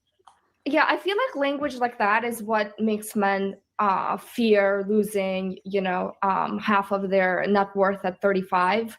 I'm 36. If I lost half of my net worth, and if I couldn't gain it back, that is a statement about my ability. That's not a statement about, just like an unfortunate life situation. So I think that kind of language makes a little too men harsh. Oh yeah, it's in the same way that like anybody could start over, right? But no one's going to go back to get a PhD at 60. It just takes too long. So the 10 years that you have in your 20s is different from your 10 years in your 40s. But men and the dating game is very, very different. Men are not giving birth to babies and staying at home. They're building their Women aren't careers giving birth to all the babies time. either. That's the other thing is they're not. Right, The so population collapse is coming. I'm We're okay not to at a sign low an replacement agreement rate. and lose half of my net worth. Like I've dated men where I've had more money. Like I specifically went to work on Wall Street because I was like, I come from a poor family. I have no money. I have to have my own money to be able to dictate rules in the world, if I'm doing that and some guy is scared about his Toyota Corolla, Like, why should I feel bad for him? Well, you're not dating the guy that drives a Corolla anyway. Let's just be honest. Like, that guy's already so far out of your pay grade anyway. Like, you're not dating a dude that if he lost his Corolla tomorrow, he'd be going insane. You're not dating that kind of guy, or that's not the guy you want to go after. And she's not dating the stocking manager at Walmart. Correct. So it's kind of a non-issue. But also, I guess I grew up with different kind of narratives about what happens, like what happens if there's a divorce. My dad's kind of in Eastern Europe. If you get divorced, you give the wife and you're like, okay, like you cannot be like upset at me. You have the children, take care of them. Like I will be, because they typically live with the mom everywhere. So I think I just grew up with different rules for what masculinity or what taking charge or, being a provider means. It's actually sim shit. I have a completely different perspective on all of this. Let's hear from Lindsay. I want to hear from Lindsay. Yeah. So I think it's all about how you view marriage, right? Like I view marriage as not a contract. I view it as a commitment in front of God. And so I think if you're looking at it from a spiritual perspective, then that's a whole completely different view. And it's like being able to serve your creator together and come together. And I think there's, it's just an interesting thought, right? That like, men obviously have one opinion about it. Women have another. I think women complain about, men not stepping up to the plate and making enough money. I think that there's now in society, women are so empowered that we have the ability to do things on our own, right? We can make a ton of money. We could even have a baby on, by ourselves, like getting IVF. Right. So it's like, why would we need a man? But then you look at a partnership and the reason why marriage exists, it's not about you at the end of the day, right? It's about like serving others. That's kind of how I view it. Just kind of different. No matter the race, it all sounds the same. No, the crazy thing is he laid it out like perfectly. Like, she kept on going from a place of she was just very narrow-minded and she talked about her family. So he gave her a broader, like a perspective. She cannot help but having the main character syndrome and keep thinking about how her family is. Yep. And this was a lot of times when women like her, that's what I was saying in the beginning, her character is trash because they're just having a conversation about what's going on in the world. But she chose to do a dig of saying somebody Corolla. Matter of fact, these Corollas look kind of good these days. So like the newer ones, they actually look decent. But I get it. She tried to do her variables that she used within her examples are the extreme, or at the same time, on average, a lot of people own Corolla. So she pretty much doing much as a dig to a huge group of men that old buddy at the bottom left already explained of where people that was in the middle are the ones that's being more affected, more so than the people that are poor or that's rich. You can't squeeze the juice ain't worth the squeeze of somebody that's poor. And then somebody that's rich, he'll be okay. It's the person that's in the middle that's living check to check, got two weeks of savings, and just doing this thing called life. And that's majority of the class that are getting married. And he's trying to explain to them how it affects men. But she does not care because she don't have to worry about that charge. Yep. She don't have to worry about it. So she's one of those people, she don't want to look at the other side because she don't have to experience it. But she pretty much said that even she even kind of said like even the worst does come to the worst, you get divorced, that it should be easy and it shouldn't even be like thought about. You just give the girl a ton of money and a house and she'll take care of the kids and you just wash your hands away with it. Like it's almost like who the fuck wants to lose their shit? No one wants to lose their shit. So and he tried to give her the example that she was like, why don't you just start over? And he was like, look, when you in your 20s, it's a way different situation when you in your 40s and 50s, starting all the way over. Like, it's not the same. But she's the main one. Would be the one that pulled like that shit on like Steven Jackson, like, you know, didn't want to sign the prenup until the day of the marriage, and then fucking still didn't want to do it, and just to get out and sign a damn prenup. It's like it's almost like this is what I don't get with people. When a girl, like, I couldn't even imagine it if I had like a good amount of money and I'm talking to a girl and I say, hey, I need you to sign this prenup, and she pulls this bullshit on me saying that I don't love her because I'm gonna make her sign a prenup. I'm saying, I'm fuck, bitch, you don't want to be with me if you don't want to sign a prenup. That means you want my money. Like, I don't understand how people just won't even like that. That seems like that should be like a common sense go-to. If you really gave a fuck about me, you wouldn't care about the money I had before I met you. Like, why would you care about that? And I don't understand how that's even an argument with some people, which it depends to be that dudes fall for that shit and say, oh no, I love you. All right, I won't have you sign a prenup. That is the dumbest shit I can even imagine doing. It's crazy.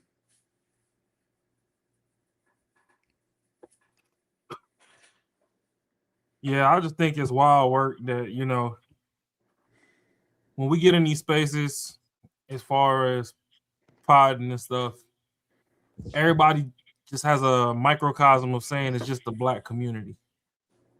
They're like, oh, y'all niggas can't get it together. Y'all can't do that. No. What y'all ain't realize is we were the pioneers for greatness. And motherfuckers got a little too free and start chasing behind these little hightail motherfuckers. And that's where shit started going to smithereens. When we graduated after slavery, we had the highest marriage rates and all that. We had Black Wall Street and everything popping. And I mean, you know, to varying degrees, we seen why, you know, our economic standing was uprooted. But then the women started looking at the other women of fair complexion and start chasing behind them to go do some bullshit. And that's how you got Section 8 in the family courts and all this, and done fuck shit up to where now the black man, y'all be talking about the manosphere and shit. The black man is on a 10, 15 year streak of playing catch up. Y'all talking about passport bros? Them white folks been ordering women out of magazines since the 90s that I know of, and I'm sure it was earlier than that. Yep, earlier than that. You used to buy a bitch out of magazine and get a flu out. At least the black dudes is like, yeah, I ain't bringing the bitch to my house. I'll go fuck in her jungle. So it's just, you know, weird. And then like Shorty up here acting as if her culture is oh so great because, oh, hey, where I'm from in Europe, the man just leave the house and the kids or whatever to the wife and he just go do his due. And that's it.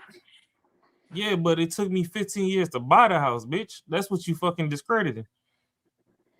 But here's the thing that she dismissing. Here's the part that she's missing too. They do that here and there. They do that here in America too. There's a lot of men saying, listen, I don't want to deal with it. You get the house, you get the car, you get the kids, and whatever it is.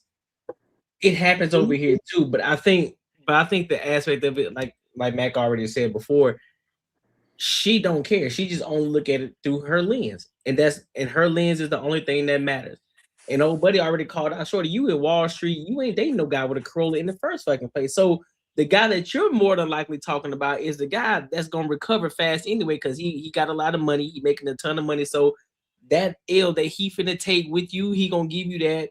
He gonna pay you off whatever it is that you gonna pay from. You gonna have a quick come up off of that divorce, and he gonna be straight over there because he already got a ton of money as it is, and so you gonna be straight. So she's looking at it from that lens, but she's trying to make herself seem relatable. Oh, well, I came from a family of, you know, we didn't have that much money. And, you know, if that were to happen in Europe, my dad would have given them, like, I don't want to hear that shit.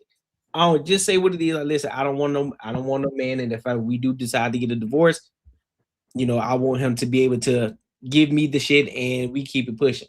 Like, I don't want to hear none of that. I wish we get to a place where, listen, if I get married, I want a man that if we do get divorced, he gonna make sure that I'm well taken care of.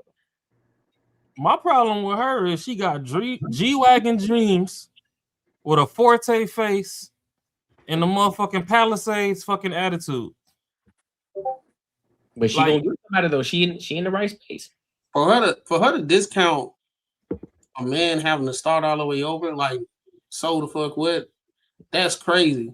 Like, like you got one life to live, and you did all this stuff to get to where you at. But you know why though, Matt? And then you marry her, and if they split, she just, hey, it's cool, just restart, just do it. And if you can't just restart and do it, there's something wrong with you. But you the one taking my shit though. But Matt, you know You why ain't it's gotta easy worry for her to about do it. that? You know why it's easy for her to do that? Because you're a woman. A bitch saying 8 attachments to 10 dudes. She up by midnight. She sent 8 attachments to 10 dudes at 9:30 p.m. By midnight, she up. A nigga saying 1 dick pic to 10 bitches, he going to jail. One.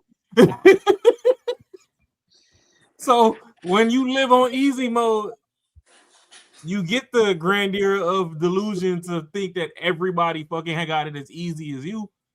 So that's why she think like, oh, well, yeah, well, shit, if you lose the house and the kids, it is what it is. Like, you a man, go do it again. No, it's not that easy over here, man. You can literally stop in the middle of an intersection and flash a titty and somebody gonna save you. Yep. I could pull this dick out in an alleyway under a dim light and somebody gonna call it in and I'm going to jail. You ain't even see the meat. You ain't even see the meat.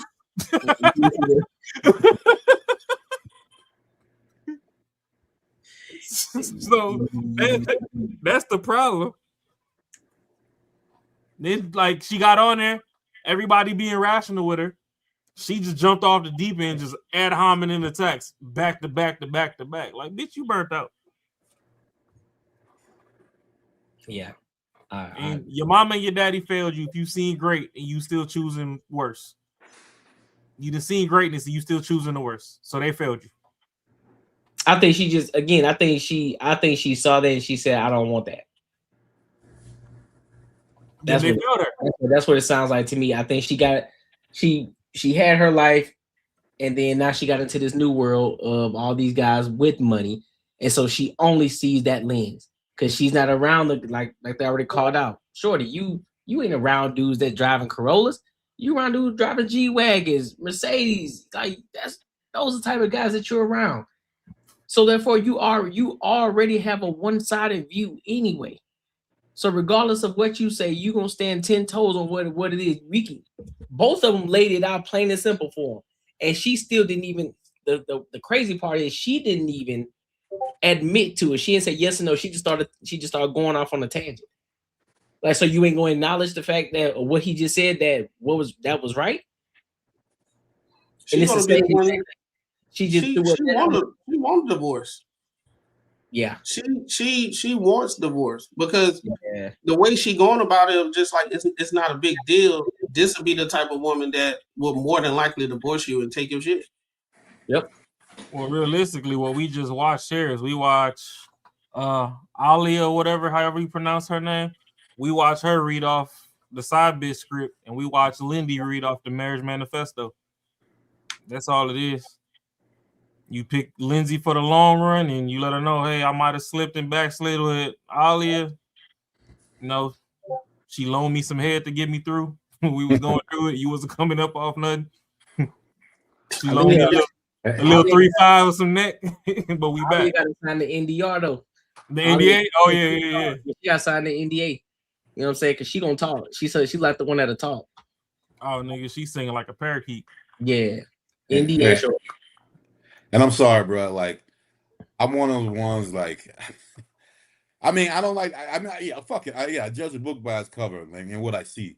But the only way this chick's on fucking on Wall Street, she might be a secretary or something, but it's definitely based on what she can do for another dude. Like, they're definitely looking at like, yo, she a little loose. Oh yeah, at least we'll hire her.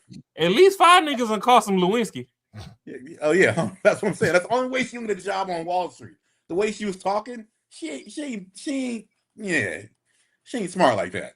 Boy, it was 5:30 p.m. on Friday. Dow Jones was down by 40 points. Nigga was stressed out.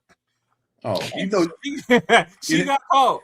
You know, she took a couple payouts. She took a couple payouts. You know that. yeah. She's in the right place, right time. The CEO was there, and fucking she was like, "Yo, I'm gonna need that money because I might start talking." And guaranteed, that boy's about to have a stressful weekend if she ain't pull up on Friday. Like, oh no, my portfolio. She's like, oh, don't worry about the portfolio. I got some throatfolio for your ass. Yeah, this chick right here, bro. Yeah. That's definitely wild shit. But hey, people still watch this, and some dude will still marry her. Of course. Well, I mean, everybody like a fun girl, you know. I be hearing stuff like that. The marriage ain't gonna last though. Like I see it, especially like with women, they'll be like, "Well, she acted like this, and she still got a ring." But I'll be like, "Okay," but usually those marriages don't last, and then she be the one that take half his shit and repeat the cycle. But yeah, but that's the point though. That's all a lot of them care about anyway. Like, well, did he get married though? Did he marry though?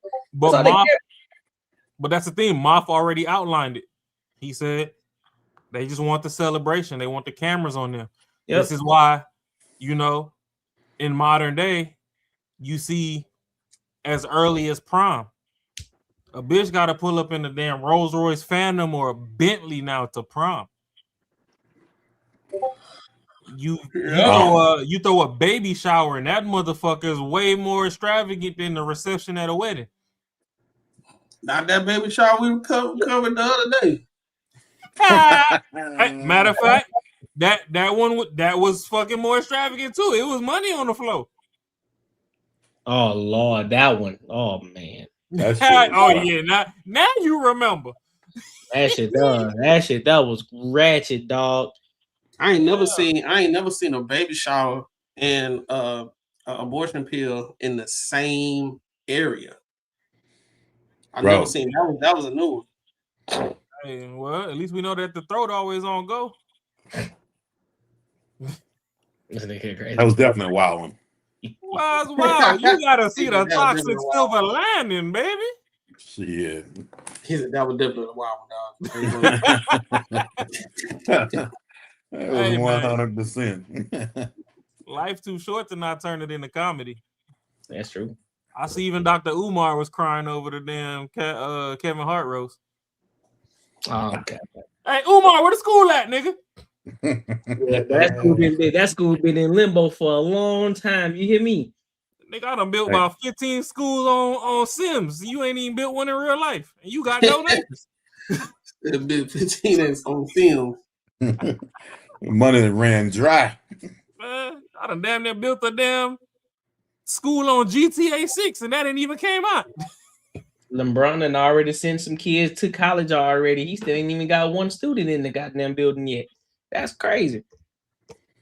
Shit, Ronnie James done got dissed by Pooh Shiesty before you even fucking built the school. Pooh Shiesty. Shit, Drake dropped 3 frisbees and the school ain't done. 3 of them joints. What you got going on? Let me go ahead and drop these 3 throwaways. I know y'all gonna rock with me anyway because I'm light skinned and I cry for pussy. Yikes. Let's see. Any final thoughts on this before we close it out? White people need Jesus too, and Jesus was black. In Jesus' name. In Jesus' name. Hey, it said Jesus Christ of Nazareth. That sounds like real nigga from Compton to me. Well, I ain't gonna say from Compton, but yeah. Nigga, you can't tell me Nazareth wasn't the hood. Go read the Bible again and see the descriptions. Oh, that shit worse than the hood. I ain't even know it. Remember, even Jesus got frustrated and was flipping shit in the tabernacle. He was like, ain't no way y'all bitch ass niggas inside shooting dice in my daddy house. Y'all in here gambling? Yeah, bro. Let me flip this table over y'all. Y'all bullshit. So y'all in the player's house. All right, Jesus from the hood, man. Pimp hands strong. Talking about he loves everybody. Yeah, all right. Y'all keep believing that shit if you want to. Keep believing in that shit if you want to. Jesus loves all. You lying to me? No, see, and that's the problem with like motherfuckers think that because you Christian and you follow Christianity, you supposed to just be this meek.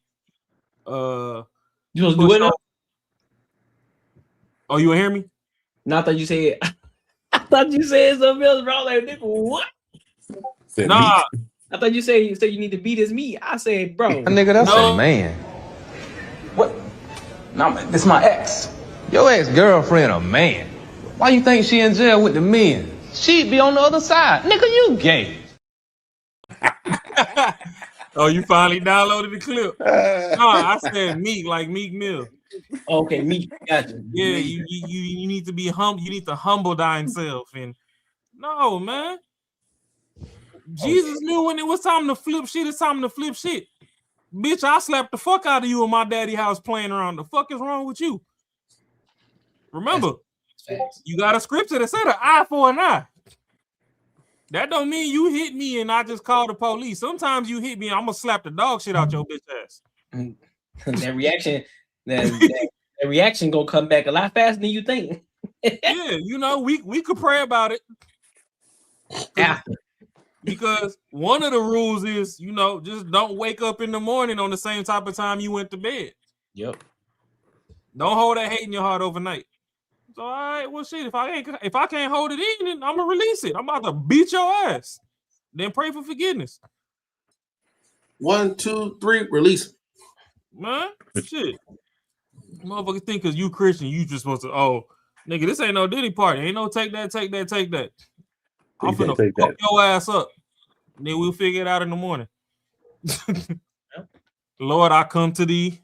Yesterday, I beat the shit out of one of your humble servants for having me all the way fucked up. You know I ain't right. It's a lot of sin in this world. You know that we was going to sin on the daily. But today, I'm praying for a fresh start. Please don't send another test my way. I still ain't over the last one. I'm probably going to fail this one too. At least let me get through the weekend. In Jesus' name we pray. Amen. Amen. Shit. We'll be having the game fucked all the way up. Shit. Anybody got anything else? I say, man, board those girls at all costs. That's it. Yeah, if you get you a little money on, just know you got coupons for the fun on. You ain't got to lock in no more. If the bitch wasn't with you when she was broke, just go ahead and pay her so she can enjoy some strokes. Mac, you got anything? Y'all motherfuckers too gangster for me. For y'all never been in jail. You niggas too motherfucking street to never been to jail for me. Nah, I ain't got nothing, bro. Just y'all be careful with these type of women with these type of mindset. Actually, y'all be vetting these women out. Look at their algorithm, man. It tell you a lot. That's one thing you can do now. You look at the algorithm. Oh, one last thing, all the way off topic. Kevin on stage said something that had to be the most outlandish. I like him as a comedian, but this man said, what you think about this whole Megan Thee Stallion situation is a good litmus test for what type of man you deal with. And I have to say, anybody that heard that shit, do not listen to that shit, because Megan Thee Stallion is a human being. She's regular. It's not a litmus test. It's not a litmus test. Huh? What the fuck was he talking about? He was just talking about the Megan Thee Stallion situation, and he said that's what he said. He said if you dating a man, ask him what he think about the Megan Thee Stallion situation. It's gonna be a litmus test of what type of man you dealing with. And I said that's kind of gotta be wild. Okay, so while we were still here on Christianity, do you know there's niggas in the Bible that seen the promised land and still ain't get to step foot into that bitch? Damn. These niggas seen it. You know, God told some people to get the fuck up out of here and don't look back, or you gonna turn into salt. And now we eating pink Himalayan salt. And if you look at it, it look like muscle fibers when they mining this shit. Mm-hmm. Damn, I done ate that shit before. You cannibalistic ass motherfucker. No, seriously though, it's motherfuckers that literally was told this land is promised to thee, and you have to follow some instructions to get there, and you get in. It's some niggas that seen the gate, my nigga. Box Chevy 28s, beats bumping, and them niggas died before they got there. They was on the street. They ain't make it to the corner store. So I don't know why she think that just because she met the family and shit that was just amazing grace. And ma'am, have you heard your music? I don't know what Kevin on stage meant by that, but I'd say it's getting kind of alarming that a celebrity that nobody knows personally is a good litmus test on if you a good dude or is understanding what type of dude you are based off her. I'm gonna need Kev on stage to react to this. Not what you think about Claire Huxtable. Not what you think about Maya. Not Coretta Scott King. Nah. Megan Thee Stallion is the best litmus test that a woman can tell what kind of man you are. That's crazy. See, I'm gonna need Kev on stage to come clear it up. I know you're gonna see this. Somebody gonna send it to you. I'm gonna need you to react to this because you gotta clear that smooth the fuck up. Because first of all, how we feel about a lying ass bitch ain't no litmus test. You said you got shot in the foot by somebody. Don't get me wrong, there was blood in the street. But the doctor report came back that you stepped on glass. We asked you, did you sit on a nigga wee-wee? You said no. Then when you went home, you was like, oh, well, you know what? I can't beat them allegations. Me and my bitch into it because of this shit. Me and my homegirl, we done broke girl code. So honestly, yeah, I sat on it. So you a lying ass bitch. And I'll still sign the NDA. You kneel long, I'll get in that thong. But the problem is not on reflex. But realistically, like, no, you're not the litmus test. I'm sorry. There's way better women for less. Like shit, at this point, what did Sierra put in her bathwater? They got that man Roses over there still stuck. That might be a litmus test. What did Erykah Badu do to change niggas' spirituality every time she hit a nigga in missionary? Because I guess one of her requirements is she want to hit a missionary. So I know she's staring you in your eyes while you stroking. You see, all these niggas that hit them guts and got a turban. What, I think Common the only one that ain't get caught slipping and had a kid. Everybody else forgot how to pull up. Niggas like, oh, I like this driveway. It'd be nice if I leave a car over here. It might be a car seat, but shit is close enough.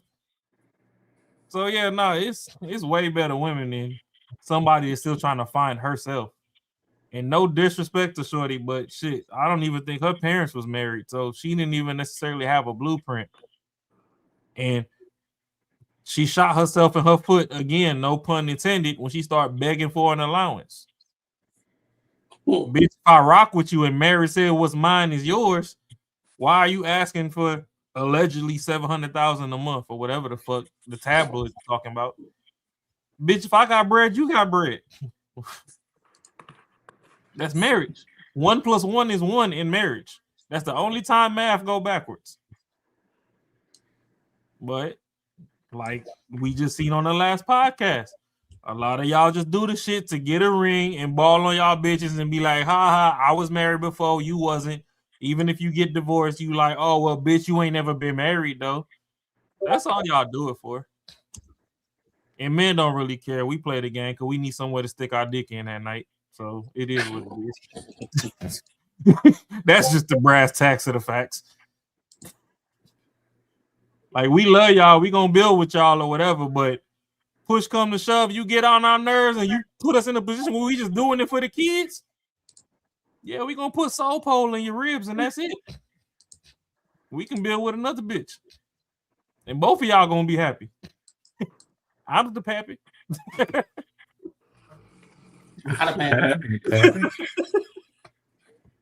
boy silly as hell, man.